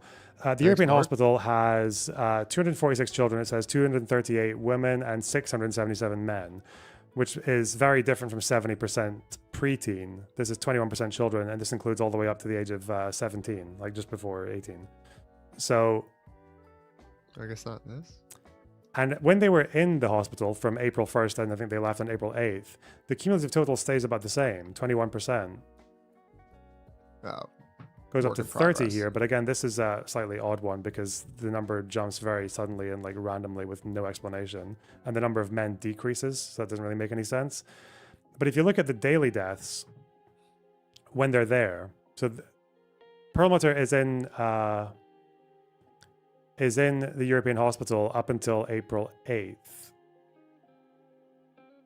So if you look at the dailies here, 2 deaths are recorded on March 27th, 1 man, 1 child.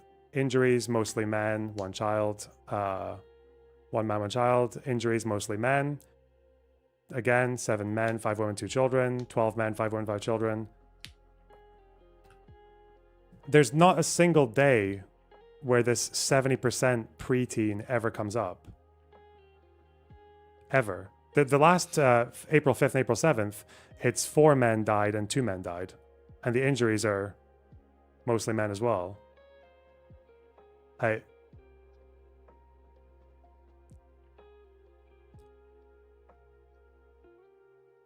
So the person who started this open letter, Perlmutter, he's a liar. He's just there's no other explanation. He's just lied. He just made up like fabricated the number of. Shocking.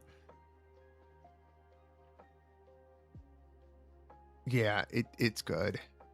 Kids that he saw that were he did killed, let alone honestly, shot, because any other medical research on Gaza basically shows that like the overwhelming majority of deaths in the Strip are from airstrikes, not from bullets, and headshots are even more rare. And this has just never been shown. Yeah, this was a study here where they studied like a sample of casualties. But it was the same. It's always the same thing. It's always the majority are airstrikes. About 3% of the injuries were gunshots, or no, 3% were head wounds with gunshots with head wounds. This is just not like anywhere near the numbers that they were suggesting. Because if you have 99 doctors who are all saying that, I need to figure out how to get go back to debating flat Earth with Soul Frog. You know that triggered the fuck out of him. What is it? How do people get fucking all their chats on their screen? What is it that people use? Because I just like see him using OBS. What's the magic? they saw on the daily kids that were shot in the preteens, again, who were shot in the head and chest. That's like the number, which should be thousands. It should be thousands of people with this. To this day, I think there have been the couple of photos from the New York Times. Stream elements. There's been a couple of photos from the New York Times that were where the X-rays were shown and they were confirmed, and they're mentioned in the first open letter from Perlmutter and Sidwa. The rest of it is all just testimony from doctors who signed this letter. But the health ministry's numbers don't confirm it. They don't even show anything close to that. This is a story that just got completely, because again, the idea that there would be soldiers in the IDF who have gone and decided to shoot kids in the head, that bit is not unbelievable. That bit is easily believable, right? The question is whether or not this was any kind of like broad scale systematic targeting of children with sniper rifles, but that's just not been shown. And the people who have put forward these numbers and these proportions they're contradicting the health ministry's own emergency reports. They're contradicting just data that came out of the hospitals. Because this hospital that Perlmutter and Firoz Sidwa were working in very clearly shows that the majority of people who were getting killed here and injured were men. A very, very clear majority. So, and children were underrepresented because children in the Gaza Strip make up 50% of the population. And in these hospitals, it's 21. And that would include also teens and people who are older, because the older teenagers were more likely to die in Gaza than the younger ones. I don't know. But yeah, this is the one claim that people always fucking bring at my door as well, but it's like it's just never been proven. Even that BBC investigation that they talk about, or that he's linked here, many accounts from both. This BBC investigation, like as part of their methodology, they even say it included just asking doctors. But I'm sorry, but if you're asking doctors who are so obviously lying about these numbers, because again, I don't even know why they wouldn't, because they feel like they have a righteous cause and everything else. It's already been the case that these doctors also said there was no Hamas in this hospital, even though Mohammed Sinwar died in this hospital in a tunnel that was right outside the front door of it. So I don't know, just yeah,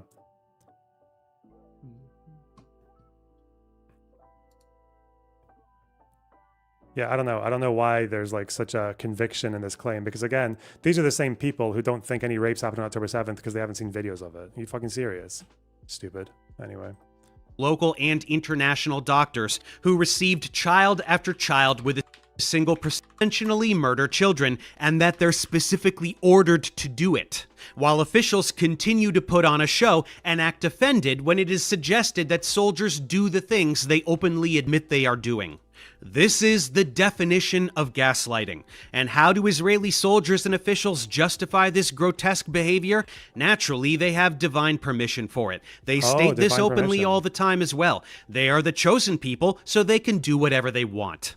They say Israel is allowed to ignore the directives of international law in any field it desires. International law doesn't apply to them, so they should be able to commit genocide. They say they are entitled to violate the sovereignty of foreign countries. Probably every state in the region has this attitude, but okay. This man.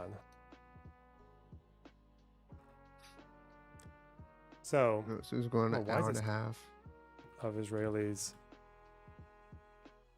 backed expulsion from Gaza. Right. Not a night. Thought you were seeing people I'm who gonna were grab sniped a every bite day. to eat real quick. I'm gonna let this play.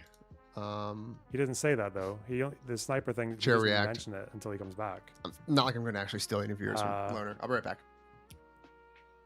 Here he gets quite specific with weapons. Helicopters, machine guns, bombs. The ER is filled with mutilated women and children. Meanwhile, the reports from the hospital that you're in are putting out daily numbers where men are overrepresented, far overrepresented. So he's typing this as he's mostly treating men. Like, that's what's happening. April 6th, there was no emergency report on April 6th, but on April 5th and April 7th, there were.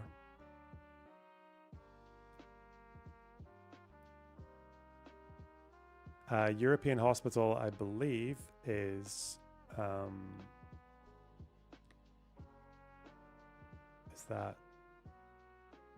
this? Hang on. Let's just do this. Will it let me do it now? Oh my god.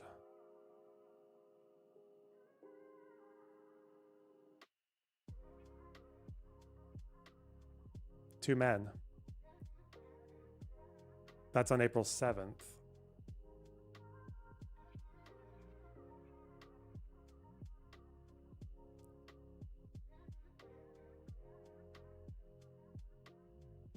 This is on April 5th.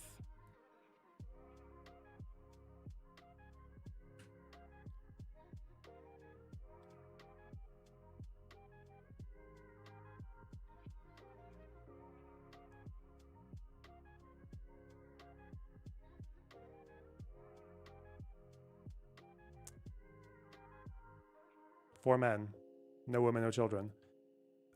Do you understand? Do you see how I'm not crazy? I know that he's saying this. He's saying this as most of the people that he's treating, or almost all, or in some days all of them he's treating, are men. He's just lying. He's a fucking liar. I don't know what to tell you. It's obvious. It's such an obvious lie. He never once tweeted about snipers or anything, even though apparently he's witnessing this thing that you would probably never see in any conflict zone anywhere ever. But okay, yeah, guy's fucking mental.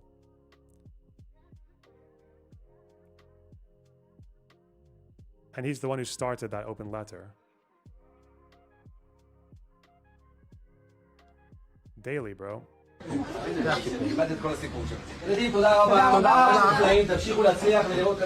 Arabs will be slaves. They are inferior. Babies are terrorists. This is Israel. This is not some fringe political group. This is the whole fucking country. This is how they justify the slaughtering of countless innocent people, a thing that has been I've going just shown on you 10 clips from people who get fucking less than 10% of the vote. This is the whole fucking country. Yes. for almost science. 80 years now, but never with such ferocity as the past 2.5. And because the media will never show you these victims or describe their slaughter with accurate language, I will. This is who Israelis are talking about. Look at these people. Look at these children. That anyone could look at these children and call them terrorists that deserve to die is beyond comprehension. Israeli officials who carry out this activity are rotten to the core and beyond saving. They are twisted and evil. But any member of the global public that can listen to these politicians or their puppets on social media say these things and look at these children and remain resolute in supporting Israel is also a lost cause. Anyone who supports Israel is either completely brainwashed or a racist piece of shit. Oh my God. They bought into the brown people bad narrative that has been pushed in Brown people bad? What? The country where most of the Jewish population is brown? That's crazy. That's fucking mental. Media and entertainment for decades in order to justify American imperialism in the Middle East.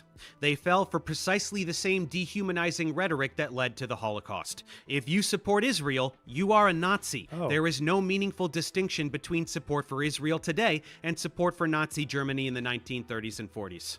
Given the age we live in, the horror show that is this genocide can be viewed by anyone with the courage to see it. It is the first genocide in history that has been broadcast globally in real time on a daily basis. It is undeniable unless you deliberately look away. So-called liberal Zionists, which is an oxymoron, are in denial of this reality. Their everyday lives consist of endless mental gymnastics to avoid witnessing the carnage. Their social media feeds are filled with propaganda peddlers convincing them that none of it is real. Genocide isn't real. If you don't go and look at it yourself, then you can pretend it doesn't exist. Well, I'm going to show you to the best of my extremely limited ability what is happening. This video almost certainly will not be monetized. I am fully aware of that and I don't care. But I can't show you the true extent of the carnage, as that would violate YouTube's community guidelines and my channel could get deactivated from a single violation of this nature. This means that while I can tell you about archivegenocide.com and I can take select clips from there to place in this video, I can't show you the thousands upon thousands of videos of Palestinian children lying dead in a The video ditch is with monetized. It's so disgusting, man. Because, like, again, even if you are, even if you do believe to an extent that, like, if Hamas are hiding all of their shit underneath civilian areas in Gaza and they're telling those civilians not to leave, even to the point where there are commanders who are just hiding in their civilian house, like in their regular home with their child, then sometimes, yeah, that commander is going to get subject to a proportionality assessment and that child will die with him. We know this has happened countless times. But even if you're taking that angle, or even if you understand that, like, sometimes buildings have been targeted and there's been no Hamas in there. There's been either bad intelligence or there's been a guy at the fucking end of the decision chain who was rushing the decision and he was reckless, or there's maybe someone who's okay in the strike who's just actually out for blood. But the idea that someone just like grabs all of this stuff, all this footage, and just like fucking obnoxiously By the way, screams stole this over from my it pregnant like they're wife. doing She anything wanted me to say useful, that. lying So, about how this is going to get their YouTube video demonetized, which it won't necessarily. I don't think, like, I'm pretty sure you can use add-ons to check if videos are monetized. No, I'm not. Shut up. Like, what's he hoping to accomplish out of this? It's it's minging. Ugh. with their Bring guts in pouring out of Hutch? How would I bring in Hutch? I would love to bring in Hutch. But tell me how I would bring in Hutch. their abdomens, of Yeah, I know. Gazan parents clutching the lifeless bodies of their progeny in their arms, We love Hutch. We crying stand out to Hutch. their God with a despair that haunts me every time I look at my own children. And I certainly can't show you what was never even captured. The countless bodies instantly vaporized. The countless bodies still trapped under rubble that will never be recovered. The countless bodies with limbs zip-tied and shoved into Yeah, remember. Oh god, more claims. I can't be fucked filling out that thing. Vaporized and too many bodies under the rubble. Okay. Trump has always been a broken man. Ex-Trump staffer exposes Trump's deepest insecurity. Is this going to be a nothing burger or nah? Donald Trump is saying the quiet part out loud today when it comes to exactly why Todd Blanche still has not put an official end to the almost $1.8 million slush fund that could 20 hours ago, okay. could potentially award payouts to January 6 insurrectionists. With the stroke of a pen, Todd Blanche could clear the way to being confirmed as the Attorney General of the United States by simply meeting the demands of Republican Senators Tom Tillis and John Cornyn and putting an end to the fund officially and in writing. But if there were any lingering open questions as to why he hasn't done that, and I remember them saying they weren't going through with it, but I guess they never officially canceled it, so it's like still in limbo, which shouldn't surprise anybody. I mean, these motherfuckers, like, their goal of this administration is just to fucking steal as much money as they can. It's fucking obvious. With the fucking, with his sons getting like the defense contract, defense contract bids for their drone company that they bought into like a month or two before or after they got, it's fucking ridiculous.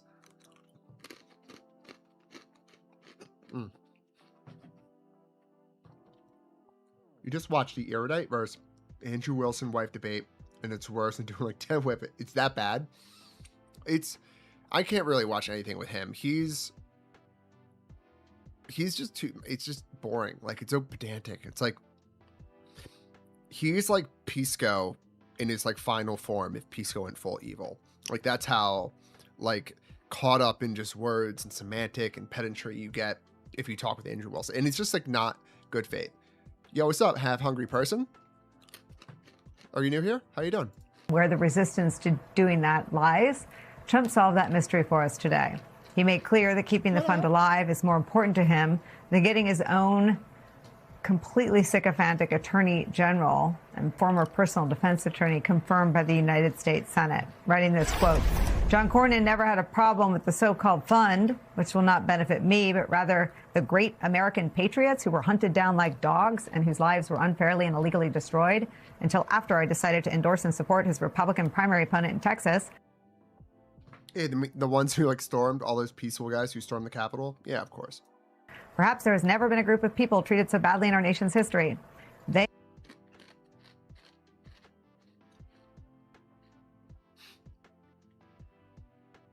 I won't even say slavery because that's too easy. But like Japanese people, World War II, Japanese Americans, come on. They are still suffering still, many ruined, and I felt that they should be given compensation for what's been done to them. When pressed today in his cabinet meeting as to why he wouldn't put an end to the slush fund in writing in order to get his guy, Todd Blanche, confirmed, Trump tried to claim that Blanche has repeatedly said the fund is dead. But then he added this.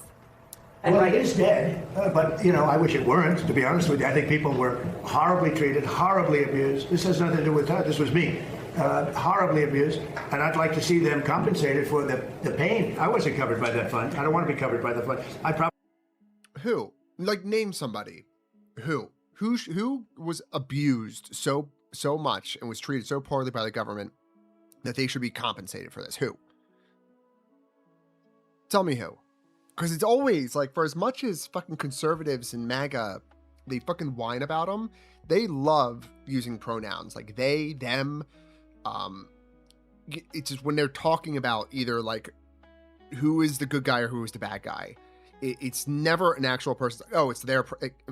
I hate these fucking pronouns. Goddamn. Probably was abused more than anybody in the history of our country. They went down for an innocent journey. He went down on an innocent journey that included defecating inside the United States Capitol, beating cops.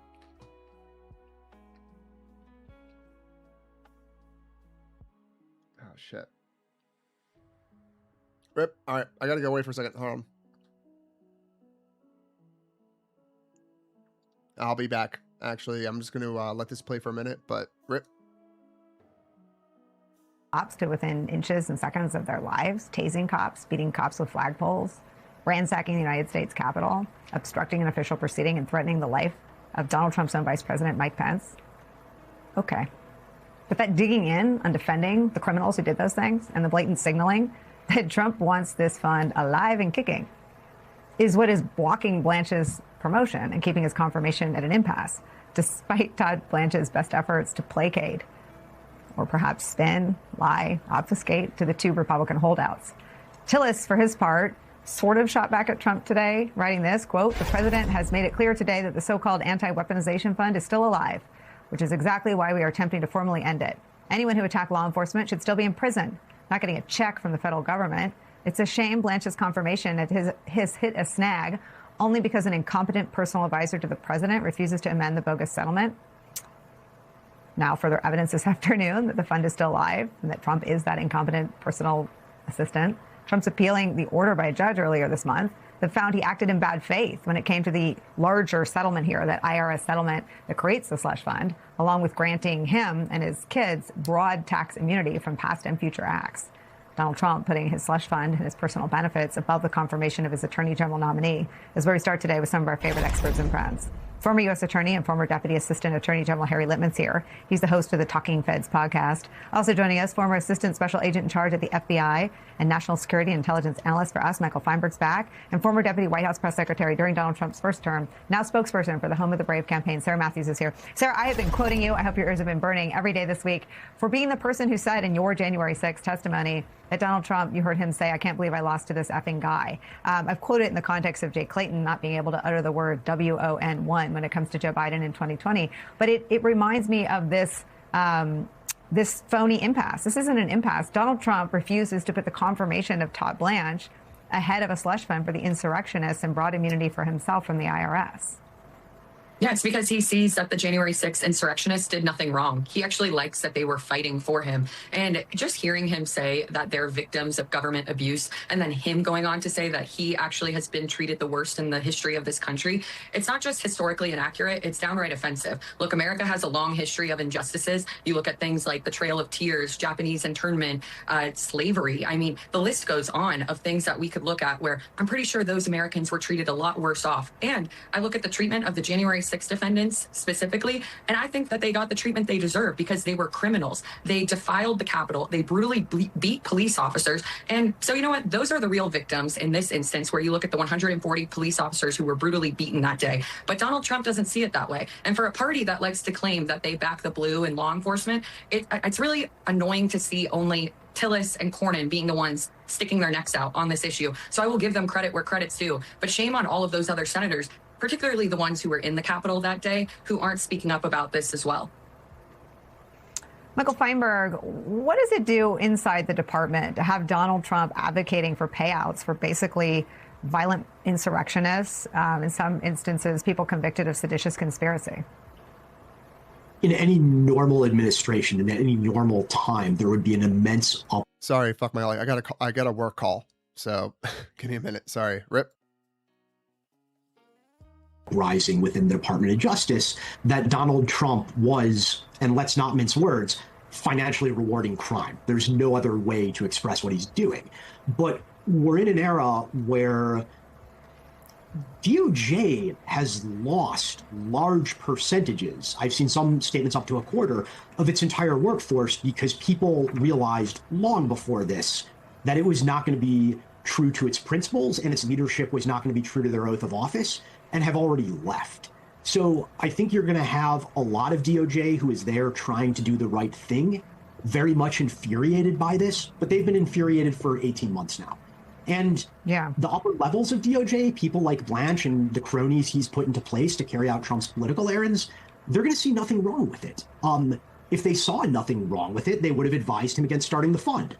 If he insisted on continuing it, they would have resigned in principle. The people who are left in the nicest offices at the RFK buildings are not one iota an improvement on the morality of Trump himself. Harry, I don't want to lose the larger sort of frame that the corrupt slush fund is plugged into. I mean, the senators should be equally upset about the corrupt settlement. I mean, the judge has already said it may be illegal because you can't represent both sides, that it's not a settlement if both sides are on Trump's side. Yeah, I mean, that's really not a close question, Nicole. Judge Williams did say it's collusive, and of course it's collusive when you're trading something worth zero for something worth $1.776 billion and then some. And I think it's understood that way within the department. It's also seemed, Cornyn and Tillis, I think we're offering a pretty easy way out. And this is a vivid demonstration of where Trump's priorities are. He cares more about this slush fund than he does about his attorney general. I think that won't go unnoticed within the department, and it sort of deflates Blanche somewhat. And then going forward, that's where the fight is, not over Blanche, and that just, I think, is really brought home to whoever remains in the department. And it would have been so straightforward. It's really telling that Trump is putting his foot down and saying no. It's almost a ready-made political commercial, right? These are the most harmed people in the country. Cut to the TV that we all saw with people storming the Capitol. He's all in on this narrative that just contradicts everything we all saw. You know, Sarah, I wonder if you can weigh in. I mean, here's just some of the instances. He did it today at a cabinet meeting. But here are all the instances where he finds it important to defend, again, convicted felons in a lot of instances, the violent insurrectionists on January 6th. Those J6 warriors, they were warriors, but they were really more than anything else. They're victims of what happened. All they were doing is protesting a rigged election. That's what they were doing. And then the police say, go in, go in, go in. They were treated like the worst criminals in history. And you know what they were there for? They were protesting the vote, because they knew the election was rigged and they were protesting the vote. Some of those people went down to the Capitol. I said peacefully and patriotically, nothing done wrong at all, nothing done wrong. We didn't have guns. The others had guns, but we didn't have guns. And when I say we, these are people that walked down. This was a tiny percentage of the overall, which nobody sees and nobody shows. But that was a day of love. So there are lots of public-facing proof points of his decline, performatively, perhaps cognitively, I don't know. This feels like the inability to stop talking about an event, again, that took place on live television, where it was his supporters who were beating the cops, where there was no love, certainly, that was obvious to anybody watching the crimes take place on live television. They also had their days in court. I mean, everyone that was convicted not by Democrats, not by the Biden administration, not by Merrick Garland, but by juries made up of their peers, and the vast majority of them pleaded guilty to receive lighter sentences. Why do you think he can't stop talking about it? You know, I think that Donald Trump has always been a broken man, but I do think that him losing the 2020 election fair and square to Joe Biden permanently broke his brain. I don't think he's ever been able to recover from that, because he looked at someone like Joe Biden and thought, how could I lose to this guy? I mean, he called him, a Sleepy Joe. And then obviously it affected him because he's a narcissist. His ego won't allow him to see the facts for what they are, that there was no election fraud and that it was Joe Biden who was the winner of the 2020 election. And so he's been fixated on this topic and talking about the election, talking about the January 6th rioters, because he saw them as fighting for him when he felt like no one else was fighting for him.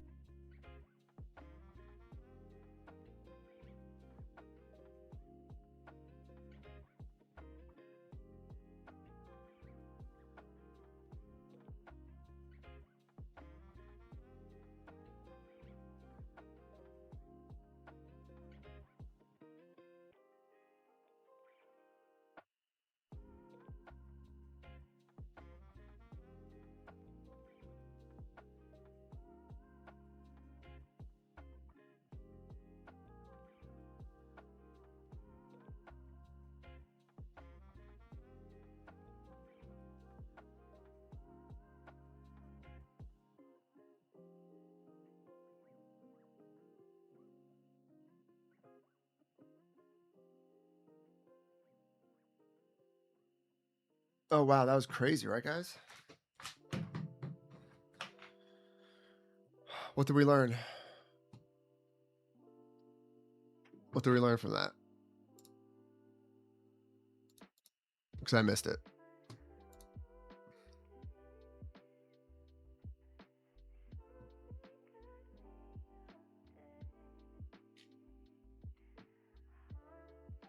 Damn, when suspects die trying to evade police too. All right, we slapping. From an explosive crash in Wisconsin that claimed the lives of 3 suspects, and an Ohio man who passed away after crashing his car into a cemetery, to a pit maneuver in Arkansas that sent this officer careening. Okay, wait, this might be a little too dark. I don't know what I want to do. What do I want to do?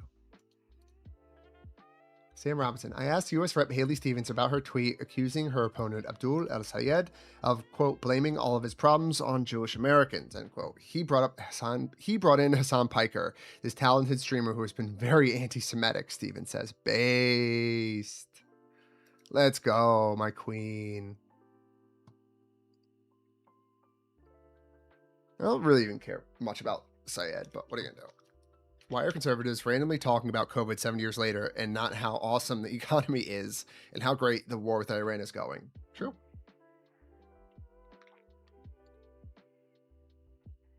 I'll fall for you if, this looks like Hinge, you're a tall, progressive leftist who works out, has facial hair, in your early to mid 30s, makes political... Oh my God. I couldn't have fucking imagined. It's a truth.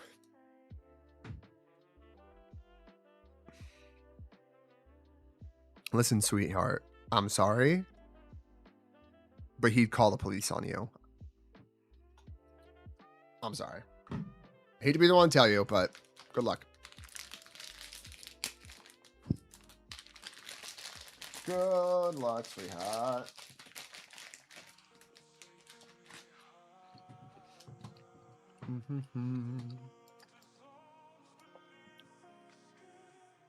Yeah, probably, Faith.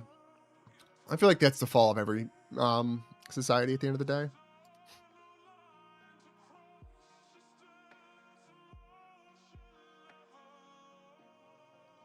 What the fuck kind of music is it? Wait.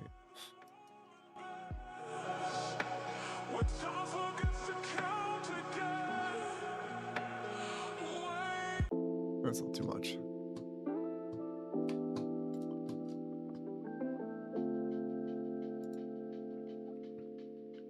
Was the Israeli government behind the migrant surge? Cenk Uygur. Hutch. Is Cenk actually pushing the Great Replacement theory, or did I eat an eighth of mushrooms and hallucinate this text? Nope. You didn't hallucinate. Fucking Cenk is long gone. He is long gone. Long gone.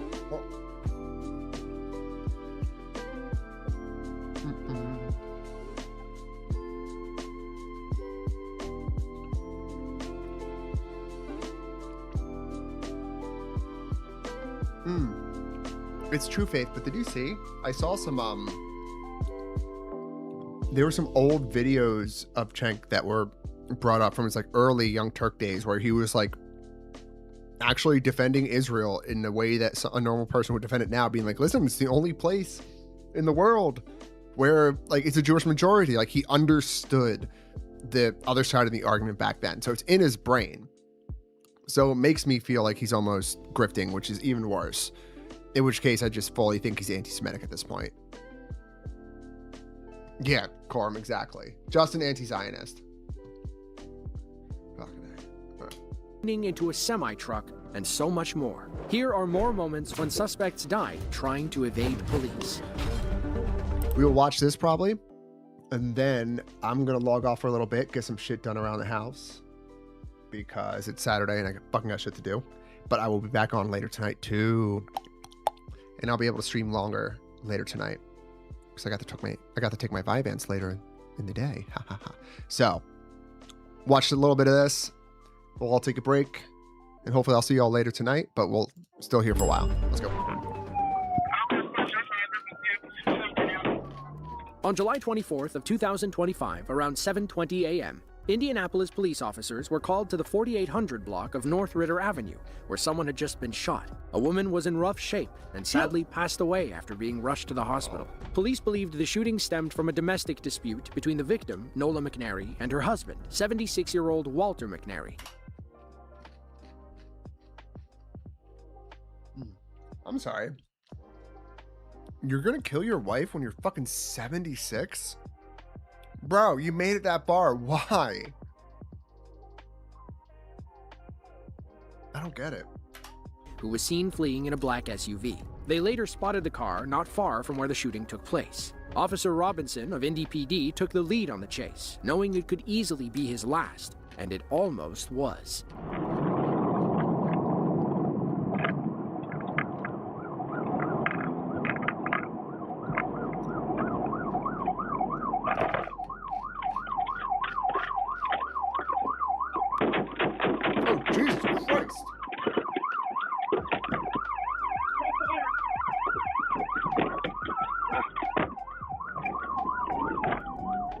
let's see that again from Officer Robinson's body cam.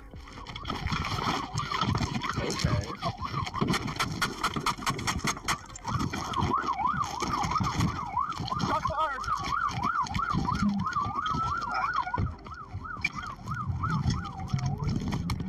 Despite being shot at multiple times, Officer Robinson refused to give up. Meanwhile, another officer was racing toward the scene when McNary... Is that protocol? What the fuck? McNary began shooting at him, too. Oh, yeah, McNary backtracked into the nearby neighborhoods, where a third officer suddenly found himself playing a deadly game of chicken. I feel like as a cop, like you have a 76-year-old guy who just killed his wife and is now fleeing from the cops shooting at them. I'm like, all right, this guy is obviously not being taken alive. This probably has to be the worst position to be in a cop.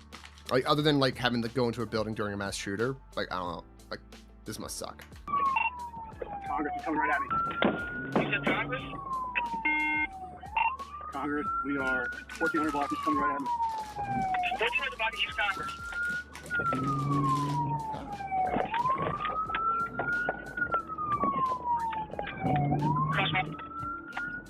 Crossfire.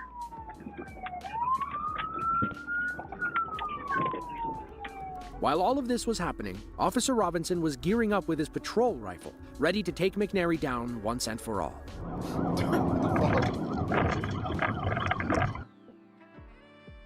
Yo, this guy's fucking crazy.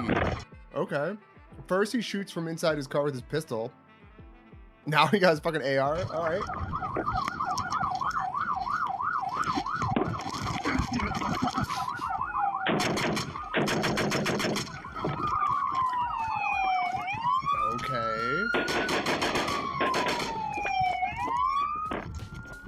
McNary fled.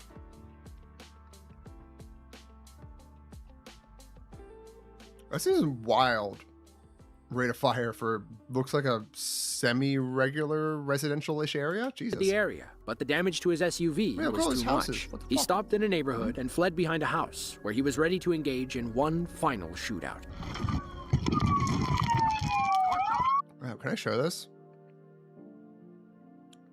Wait, I mean it's on YouTube. Never mind.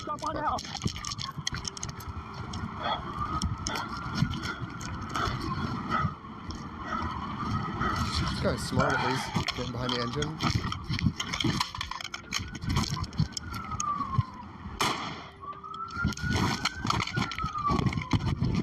Police, come your head! Bang out! Bang out! We kind of people around. No reaction. Hold traffic. No reaction. Hold traffic. You guys good with moving up, taking it? Yes. Yep. All right. Oh, he dead. Upon approach, officers located the rifle. Dude, I love it. The people who do this shit and still won't put a fucking brace on their fucking AR pistol. McNary had used to shoot at them. They also found a handgun in his car that was also fired during the chase. As for the suspect, he was unresponsive and later pronounced deceased on the scene. While 2 IMPD patrol vehicles were damaged by gunfire, none of the officers inside were hurt. Yeah, one cop was fucking ready. It was March 28th of 2025. ASP Trooper Joshua Landreth was stationary on the side of Highway 14 when he got word of a pursuit in progress. A blue pickup was fleeing from local police in Poinsett County. The driver, 36-year-old Ravale Murphy of Memphis, had allegedly taken off from a gas station after an officer tried to stop him for driving with improper tags. He made a beeline for the highway, where Trooper Landreth was waiting to engage.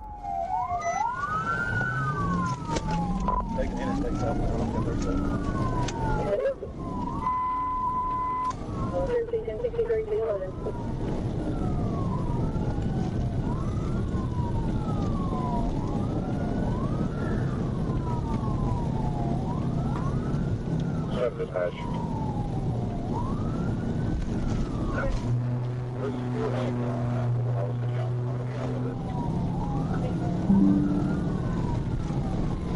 Well, you know it's Jonesboro and EMS.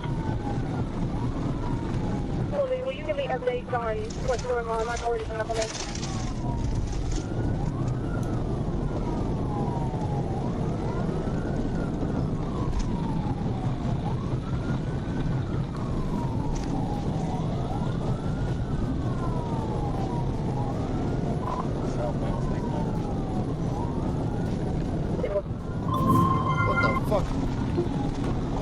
fuck?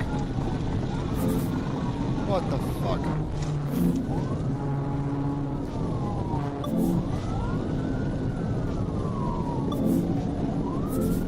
The fuck is this shit?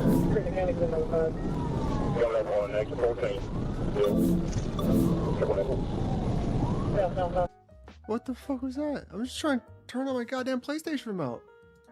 I thought I might play that game for a second. What the fuck? Okay. Fucking wonky ass shit.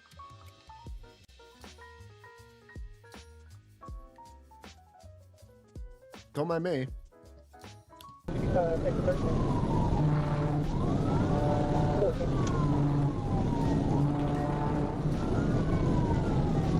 I can open Steam without it being fucking OS thing. Ooh. Bye, officer. Thankfully, Trooper Landreth was okay after rolling his car multiple times. With him out of the chase, it was up to Trooper Victor Garcia to end this dangerous pursuit. Alright. I'm gonna play a little bit of this. Why not?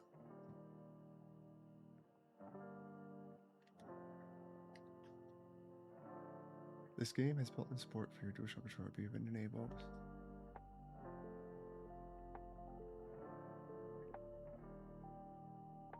I don't know what that means. Why? Okay.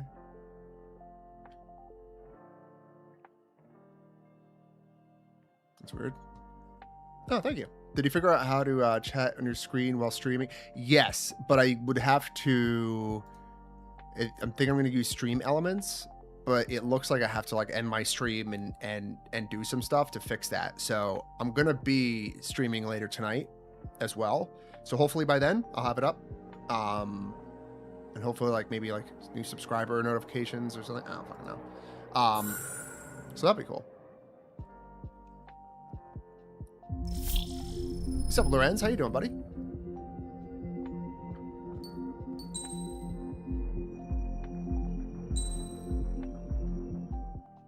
As of 1 p.m. today, the Kingdom of Erusia has declared war on the Osean Federation. As soon as the news broke out, enemy aircraft began bombing Osean territory, causing widespread destruction. The Air Defense Force has released a statement saying this violent attack was carried out by drones. They speculate the drones were secretly transported to Osea in shipping containers and launched remotely. The Secretary of the Navy has stated that the enemy was targeting naval ports across the country. According to the Secretary, all of the nation's aircraft carriers, including one still under construction, sustained severe damage in the attacks. We have yet to hear back from the department as to the fate of Osean carriers currently at sea. That would suck. Hold on. I've just received breaking news. Uh-oh, what? The International Space Elevator, which is being built in southern Erusia, has been seized by the Erusian army. Reports say former President Harling was touring the site at the time, but his current whereabouts are unknown. Our sources in government tell us it was Harling's policies regarding the space elevator that caused economic frictions in the area, and which ultimately led to this war. Located near Erusia, on the continent of Erusia, the space elevator has been under construction for some time now. The Executive Office of the Osean Federation has declared a national state of emergency. They have ordered all its armed forces, including Erusian peacekeepers, to mobilize and make the necessary preparations to launch an immediate counterattack. Ladies and gentlemen, our country is officially at war. Stay tuned for further updates. Breaking news from ENN. Osea launched an attack on the capital today, striking Farbanti from their aircraft carrier, the Kestrel II. Okay. I got it. The world was screwed. 20 years ago, the Earth got slammed by an asteroid. Erusia was on the wrong side of the planet and got hit. Hard. Refugees swarmed the Erusian Republic, the biggest country on the continent, plunging it into chaos. They were desperate and started a war, one they had no hope of winning. Gotta do it sometimes. That's the war my dad fought and died in. Rip. The biggest nations from 2 continents went head-to-head, and the so-called righteous Oseans struck the deal that ended it. They fancied themselves the only nation that could bring peace and stability to the world. They even tried saving the Erusians, still suffering from the disaster. That's how a space elevator, stretching way up into the sky, ended up being built in Usha, paid for by the Oseans. President Harling said he did it out of compassion for his fellow humans. But to the folks in Erusia, it looked like Osea was moving in to take over. Erusia went from being a republic back to being a... Oh, shit. Rip. I'm gonna skip that, but okay.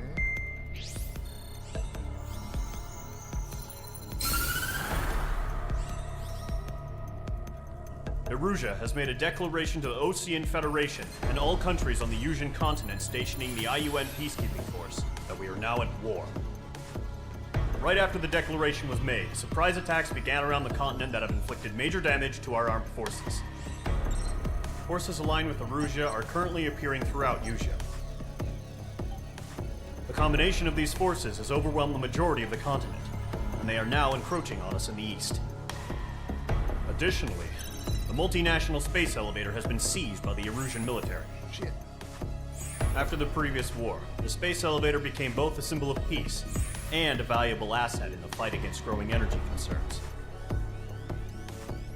Whoever has control of it will have enormous influence over the entire continent. We cannot turn a blind eye to this critical situation.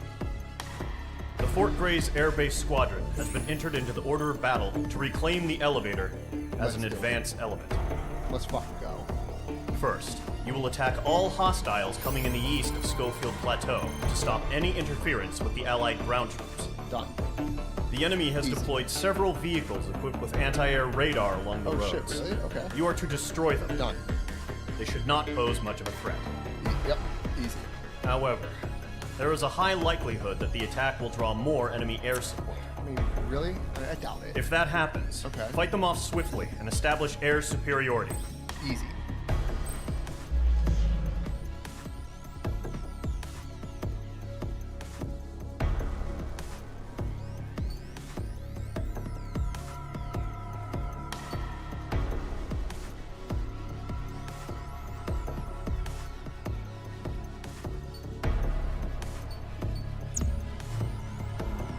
Obtain an aircraft weapons and aircraft parts of the aircraft tree to gain the upper hand, which is okay.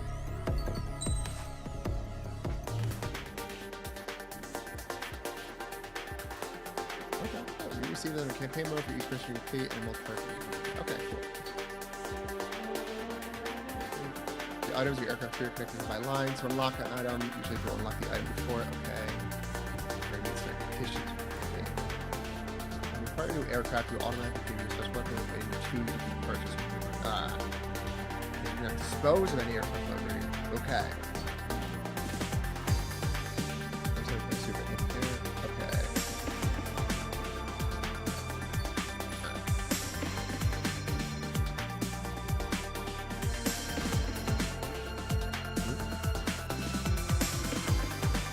Use that Mirage. Okay. And a MiG.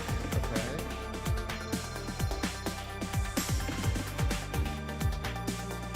Current MRP. So what do I want to...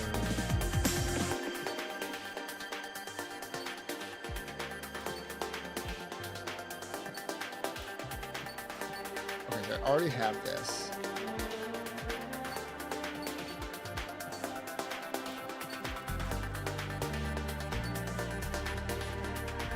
Air burst if you're about to be evaded, they will explode. Ooh, okay. M14, F16, what should be flying? Do I own this thing yet? Definitely don't. I just have this. Alright. Yeah, why not?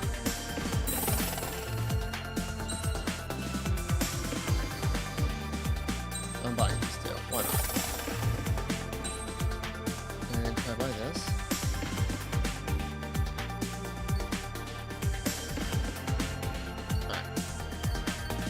Let's go. That's good.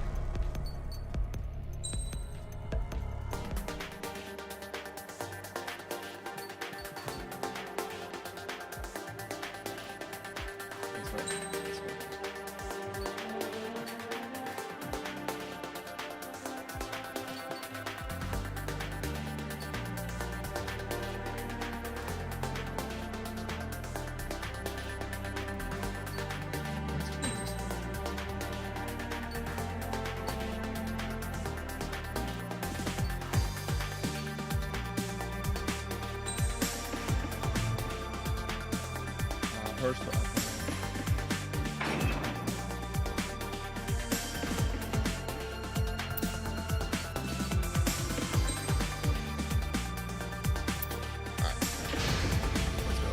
Mage Squadron, sortie, ASAP. No 35. I know. Well, I got to unlock that yet. I just got this yesterday at the. I forget who recommended it. Someone recommended it yesterday. Pretty fun. It's hard. Current target is on rails, but there's still military vehicles and anti-air weaponry. Destroy the target, but HQ has made it clear that no harm should come to civilians and no damage is to be done to public facilities. Yeah. But, any aircraft shot down could land in civilian territory. No point arguing. That's how war is these days.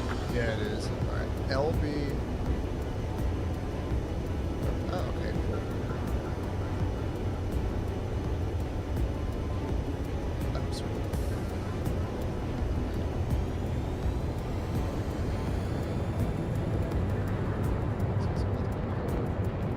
Do you have visual on the anti-air radar vehicles? They should be close. Yep. Intercept! Fire the AA! Get the radar vehicle out of there! Where's our support? If you don't get some fighters soon, the whole base is gone! Ah! Hold on. Fuck. Okay, wait, hang on, I forgot. Oh, RTs. Shoot. Being attacked by enemy. Hold on. Yeah, we're restarting that.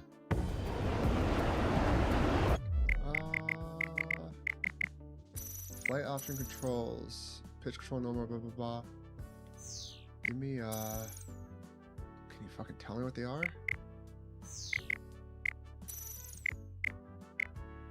Normal camera. Sweet, okay. Let's go. Current target is on rails, but there's still military vehicles and anti-air weaponry. Yeah, I almost Destroy did. the target. Got fucked up there. But HQ has made it clear that no harm should come to civilians and no damage is to be done to public facilities. But, any aircraft shot down could land in civilian territory. No point arguing. That's how war is these days. Do you have visual on the anti-air radar vehicles? They should be close. Yep.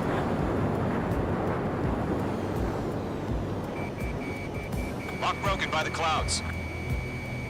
Caution. Pull up. Caution. Caution. Oh, that's what we call. I didn't bust that. Come on. Intercept! Fire the AA! Get the radar vehicle out of there! We don't have any anti-air weaponry in place yet. We can't put up a decent fight. Wait, I feel like I don't know what I'm doing here. Alright, let's try this.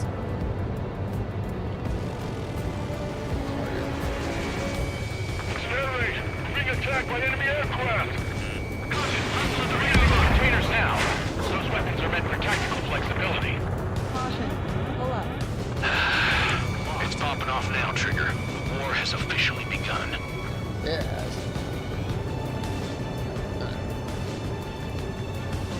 Shit. Where are the damn interceptors? Let's see.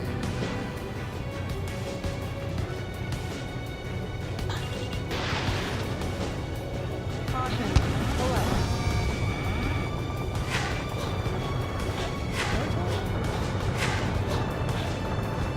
Caution. Pull up. Don't tell me shit.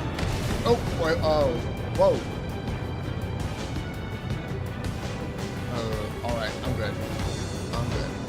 The enemy's barely resisting. This is easy money, so grab it while you can.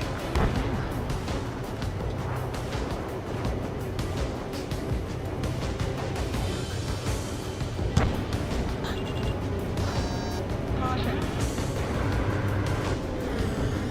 That's that. That's that.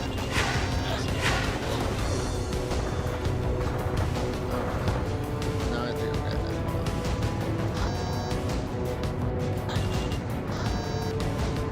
Got it. Okay.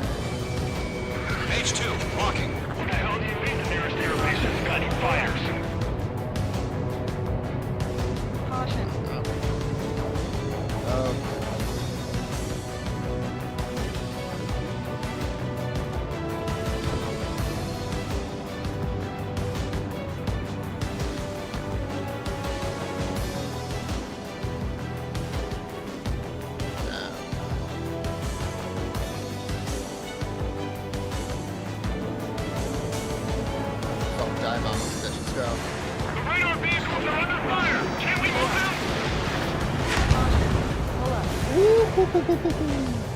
So that's how we fly, baby. That's how we fly.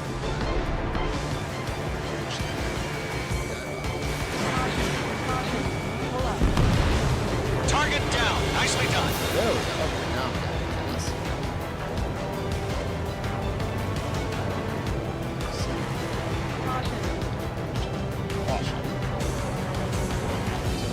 Where's our support? If we don't get some fighters soon, the whole base is gone.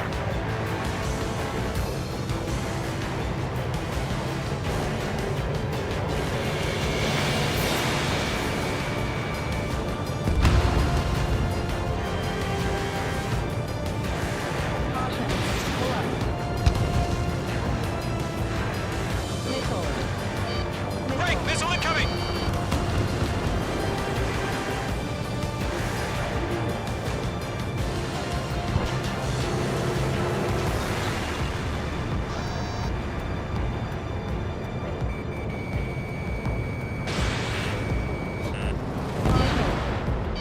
Missile. Nah, they can't get this shit. They can't get me. Are these like all targets? Caution. Pull up. Okay, we're gonna for some of these guys first, though, I think, right? Range 2 enemy has a lock on you. Missile. Missile incoming. Evade.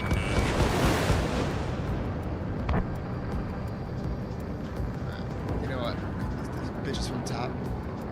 Let's go. We're climbing. I've got you now. Firing.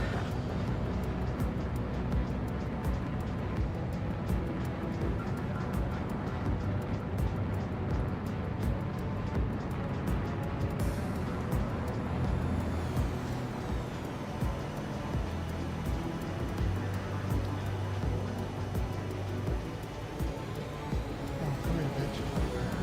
Come on.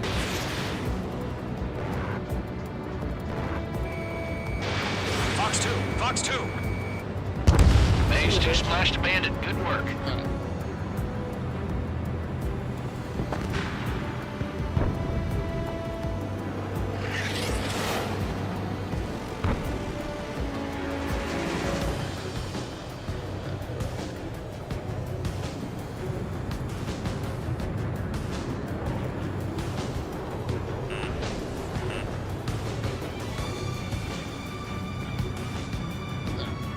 How do you come out like that?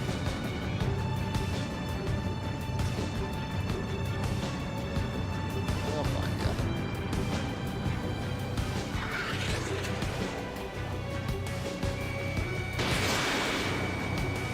You don't like that, do you?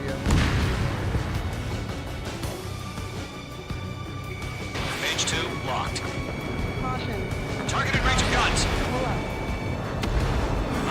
Radar vehicle's been destroyed. They're going for the radar car. They've got their anti-air guns aimed right at us.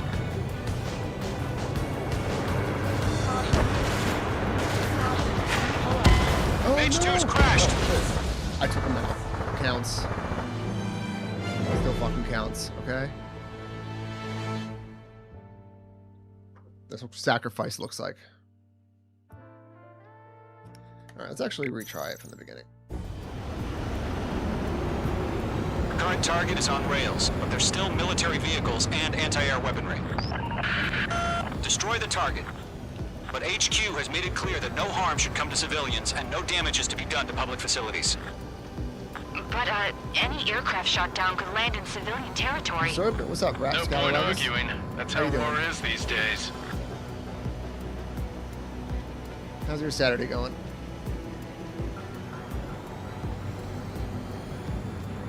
Do you have visual on the anti-air radar vehicles? They should be close. Yep.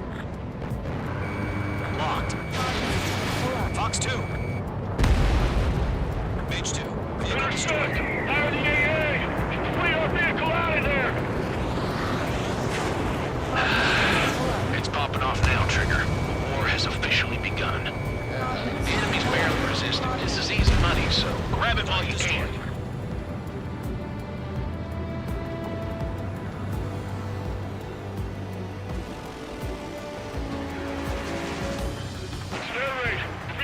by enemy aircraft.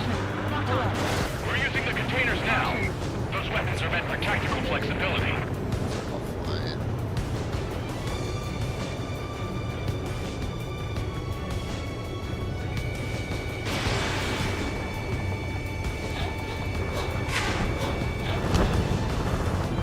Where's our support? If we don't get some fighters soon, the whole base is gone.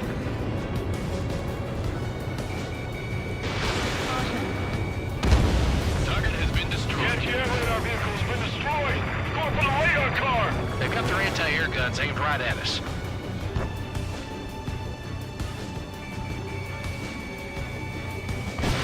H2, missile launch. Locked on target.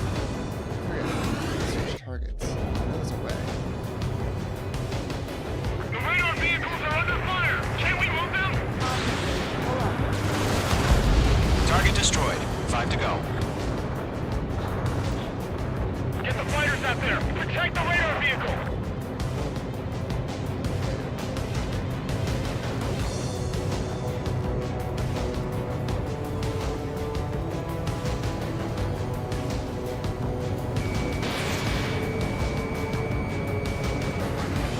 Target has been destroyed. Permission to move the vehicle.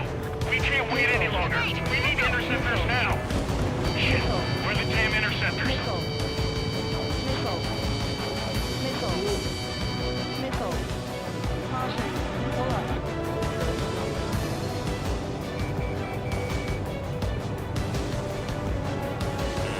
The enemy has a lock on you, H2.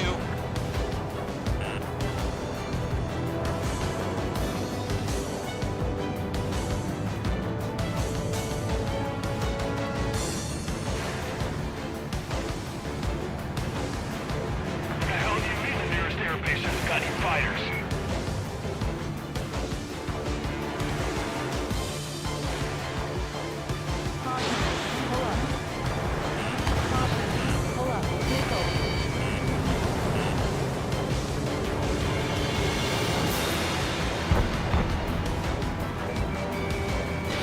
Fox 2. Oh, that's what we call flying it. All right, I'll see you later, Mark. Thanks for stopping by. Yeah, I'll be on later tonight. I promise. Better see you there. We don't have any anti-air weaponry in place yet. We can't put up a decent fight. Thanks for stopping by, though.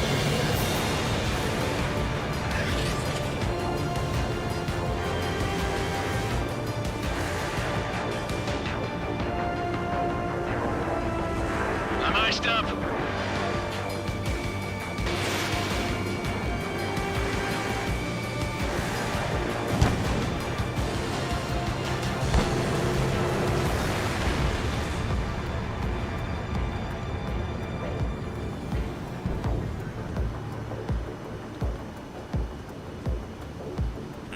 They have a lock on you, shake 'em. Pull up.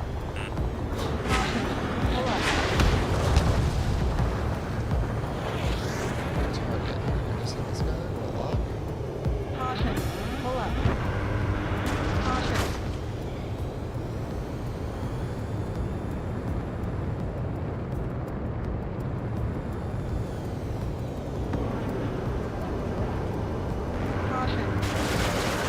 Target destroyed. 3 to go. Continue to engage at your discretion.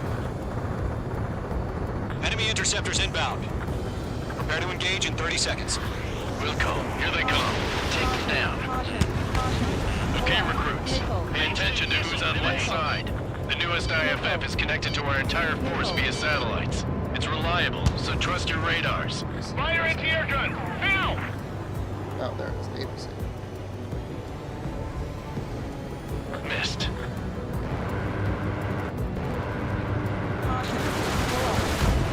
Target destroyed.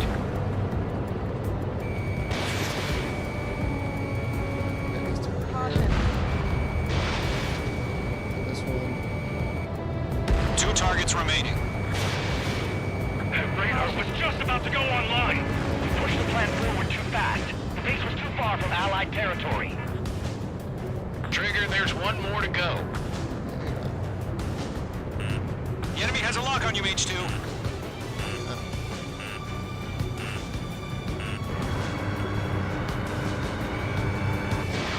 Missile launched. Pull up.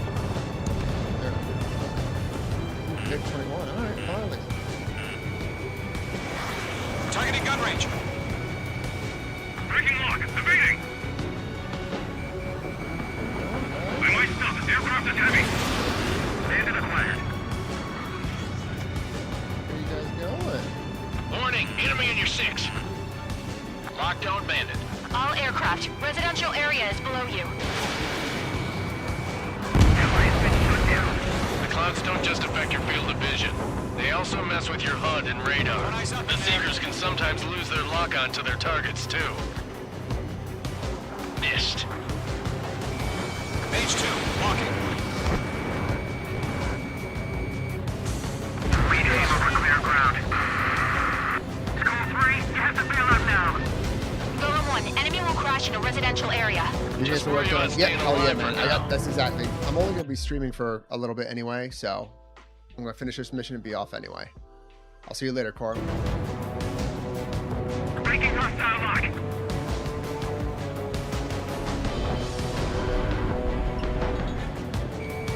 Enemy missile detected. Evading. Enemy's traveling a long way, so they're trying to end this quickly. That was the last radar vehicle. Great work. Radar vehicle's destroyed, but the interceptor shows no sign of retreating. Take it out. Continue with the mission. Crush as many as you can. I'm glued to this one. Enemy transports are taxiing. Box 2. Page 2, missile away. That only scratched me up. Continuing with combat. Wait, so you want us to take down the enemy without damaging any public facilities? That's gonna be a circus. No, they're not linked to the radar vehicle. Launch your vehicles. Redo the setup. Why do imagine there's no language we can understand? 5 targets remaining. Move the enemy aircraft away from the base.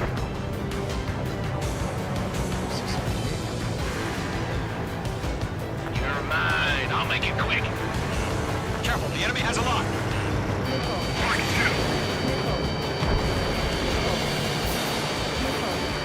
Protect the radar vehicle. Return fire.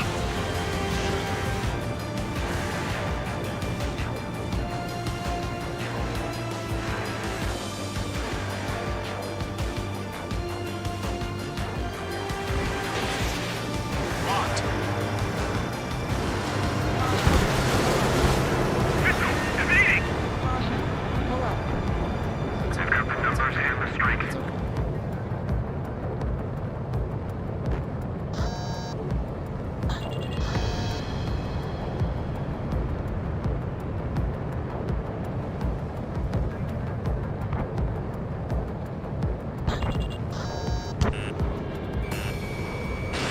Missile away.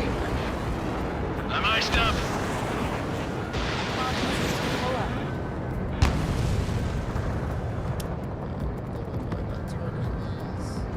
Breaking hostile lock. Lock acquired. Caution. Pull up. Missile connected. Enemy missile detected. Keep your mind focused. Watch it. 4 targets remaining. Column 3, box 2. Attack missed. Caution. Pull up. Pull up. Enemy transport destroyed. There's more. 3 targets remaining. He's mine. Caution. Hey, God. The enemy has a lock on you.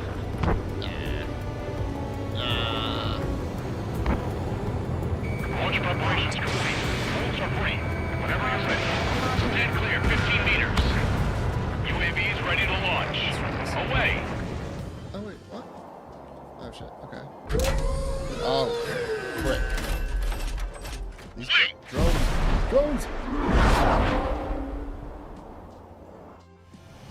What happened? Status report. Multiple bogies on radar. They're close. Wait, they're being launched. You're cleared to engage. They're probably hostile. Judging by the way they look and move, they gotta be drones. Well spotted, clown. No doubt about it, we're dealing with UAVs. But that doesn't change a thing. Just think of them as somewhat clever decoys. Take them all down. Shit. These drones have great agility. All aircraft. You know what high G turns are, right? Use them. Page 2, walking. HQ, this is Column 1. Bandits confirmed as UAVs. Repeat, bandits are drones. Column 1, that doesn't matter. Destroy all enemy fighters and get out. It doesn't matter. He's saying the war can change in an instant. Get over it. Yeah, I just wish they'd give us a bit more warning.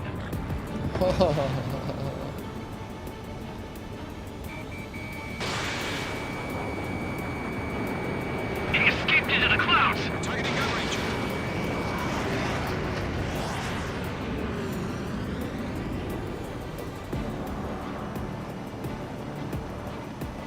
Caution, hostile has a radar lock. Missile. Enemy UAV confirmed destroyed. Hell yeah. Column Squadron, you're not gonna let Mage get all the glory, are ya? 3 enemies to go. Page 2, box 2. I'm buying dinner for anyone who takes down an enemy. There's a bar I want to try. You're doing good. Just 2 more. That's how you change it. Page 2, locked.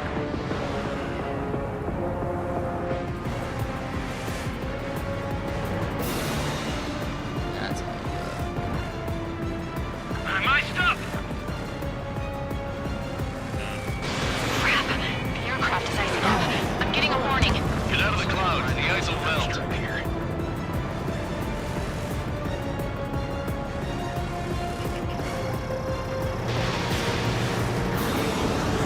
Show up on the radar. 1 to go. Let's get through this without any casualties.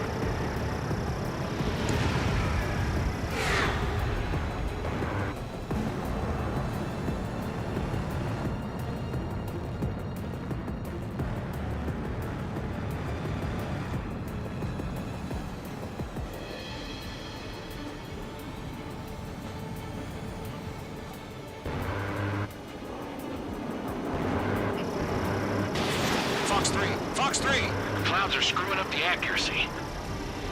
The enemy knows a few moves, but that's about it. Just chase them down and pull the trigger. I'm icing up.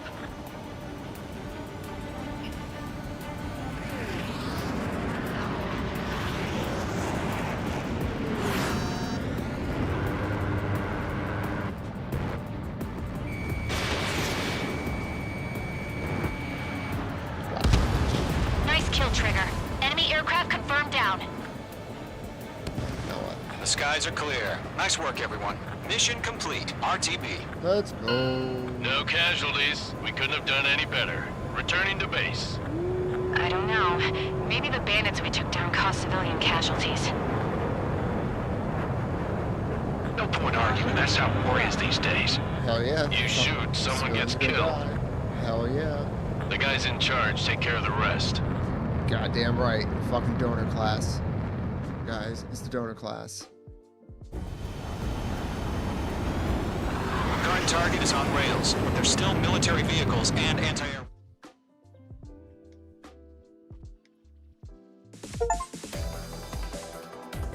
Oh wow. You've given us air superiority.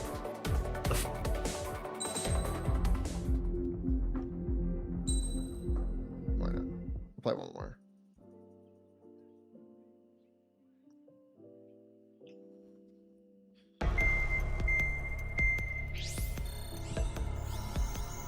Is anyone still in here? Hello. Surprise hello. attacks carried out after the declaration.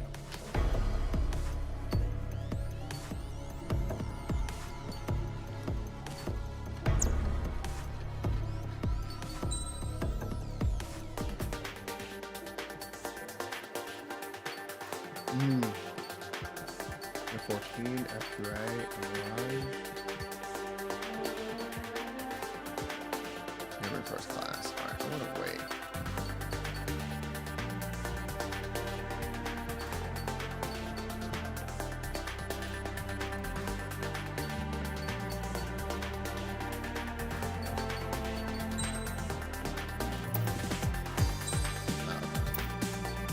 Buy this first.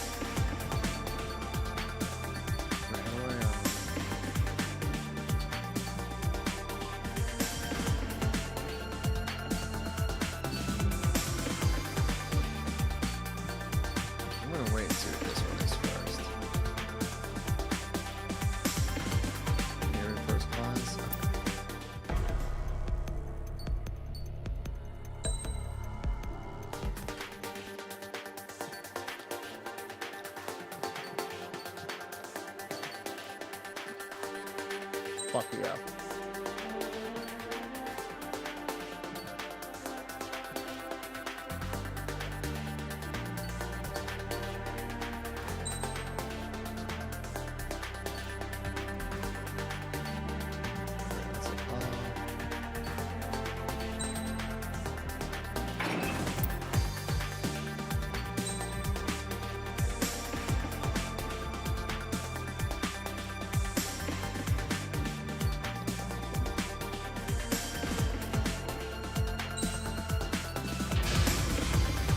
Mage Squadron, aircraft preparations complete.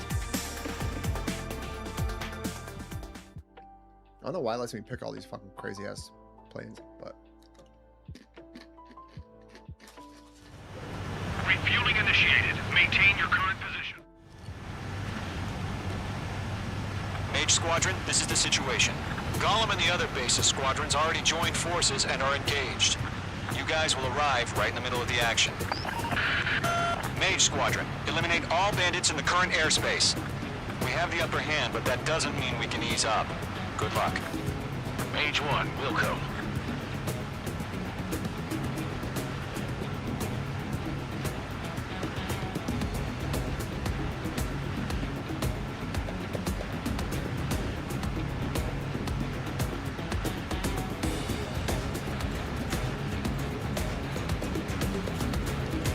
Mage 1 to Gollum 1, thank your lucky stars.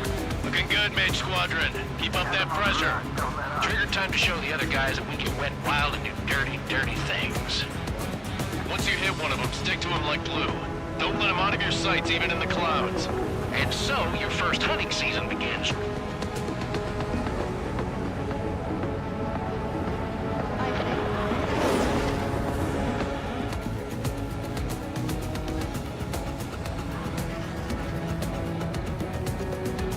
Enemy reinforcements. I don't like these odds. Mage 2, bandit down. Excellent work. Now. What's your second bandit? I'm cornered. Mage 2, Fox 3. Grab 3, bailing out. Bandit acquired. Attacking.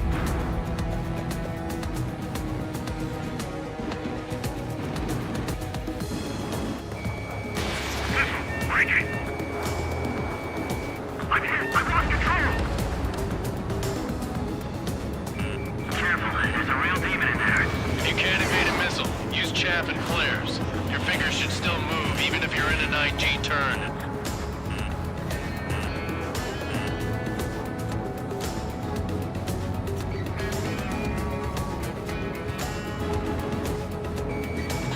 Road 2 just knocked one down.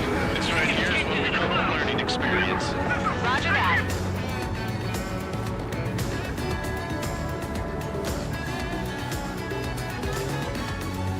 Enemy is locked on, Mage 2. Mage 2, missile launch.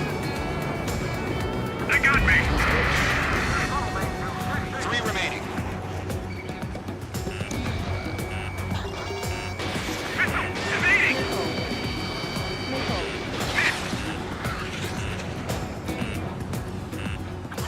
Where'd he go? Enemy on my tail. I can't take him. Eject. We've got this. We can't recover. We need reinforcements now. Fox 2. Nice kill. 1 remaining. Fox 2.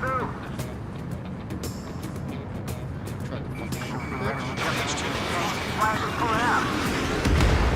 Eat dicks. Alright. our radar shows no sign of bandits. You're in the clear. I haven't even broken a sweat. Seems to be crazy to pick a fight with us. A rabid dog would know better. Missile incoming! Evade! Break! Break! Wait, what the hell? Caution, missile! Caution! Large aircraft is approaching. All aircraft, stay alert. Right now! Right!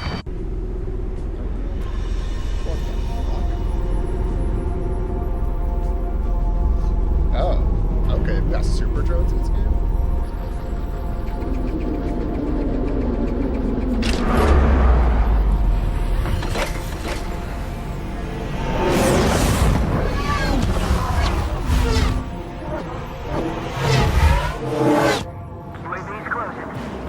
learned that Eruzia is utilizing the Arsenal bird.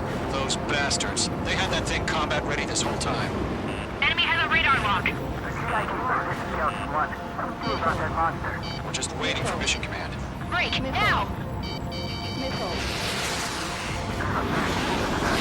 We'll live through this, Trigger. Watch out, we're surrounded! These guys are definitely a step above the last drones. Damn, they're agile. There's too many of them. These guys won't do easy. All aircraft, no change in game plan. Destroy the Arsenal bird. That thing? God help us. You're hard enough just keeping up with the drone. Golem Squadron, take out Big Baby Huey. Look at that light from the Arsenal bird. What's going on here? I can't shake it. These bandits are fast as hell.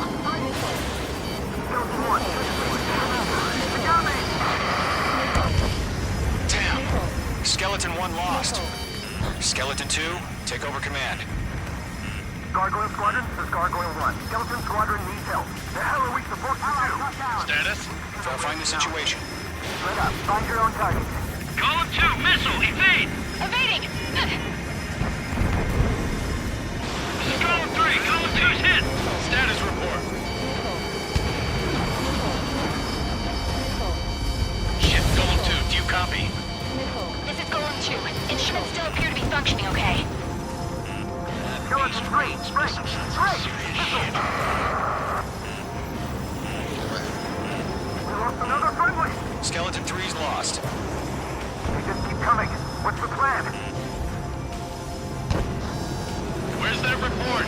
Continue to maintain air superiority. HQ, what's happening? Skykeeper, I repeat, maintain air superiority. How's that happen?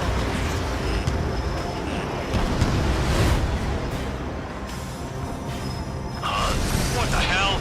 Caution. All aircraft, stay alert. Get out of there! Breaking! Evade! Controls are out. I'm breaking up! Skeleton 2 lost. What the fuck? Shit, we got incoming! Skeleton Squadron is down. We've had too many losses. All squadrons, command has ordered a complete withdrawal. Leave the operation area immediately. Brilliant observation. If they knew this earlier, more of us would have survived to hear it. Save your chatter for the debriefing. Golem and Mage Squadron, give our allies some time to escape. We'll go, but Golem 2's hit. Gotta send her back. Let's get dirty, Trigger. Shoot down those UAVs. Don't let them touch any friendlies. Golem 2, head back to base. Gargoyle 1, escort Golem 2. Continuing the mission. Still got my wings. Trigger doesn't need to fill in for me. I'm back in It won't make any difference up here. Get back to base and cool your head. Copy that. Returning home.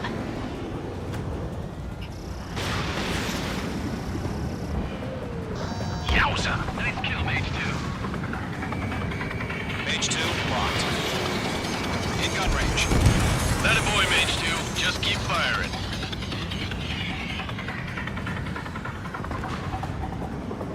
Retreating aircraft. Leave the AO. Allies will hold off pursuit. Golem Squadron, Mage Squadron, hang in there and come back safe. Mage Squadron, you're going toe-to-toe with the UAVs. Good work. On my sights. I've got you now. Firing. Mage 2, UAV down.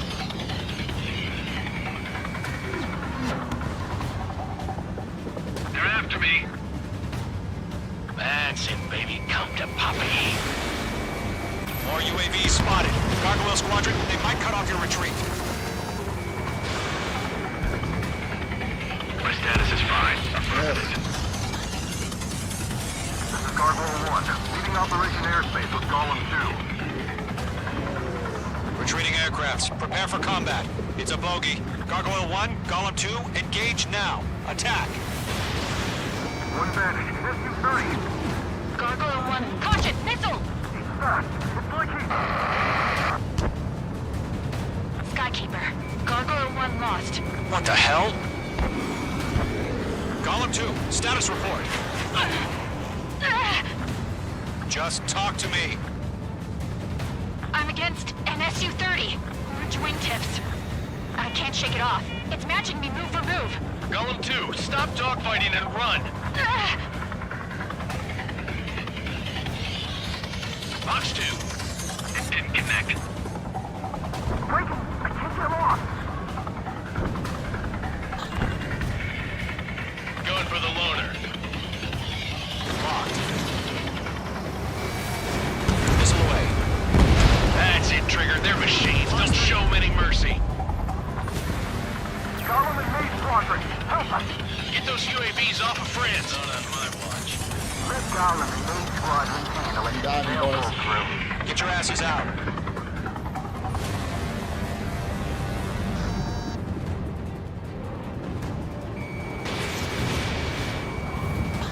This is where we lost.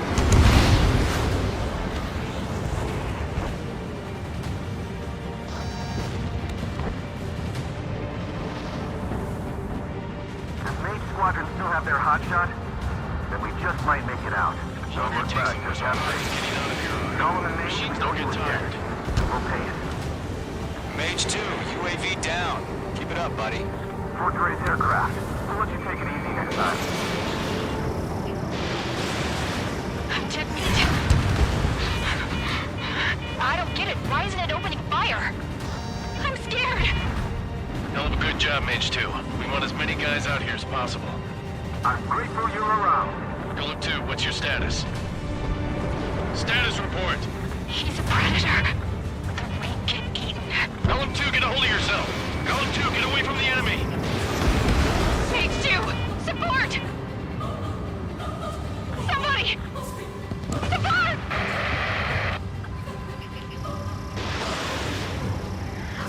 Bandit is down. Golem 2, lost. Shit. Skykeeper, where's the one that got brownie? I'm afraid he's long gone by now. Sorry.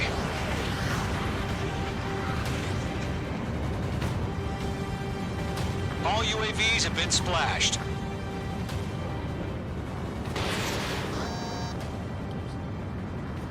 I said what I had to say.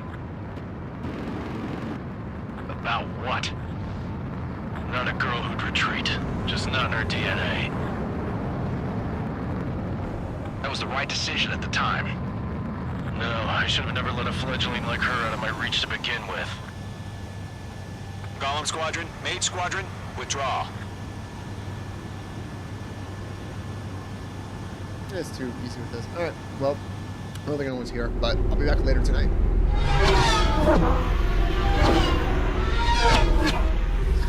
Peace out.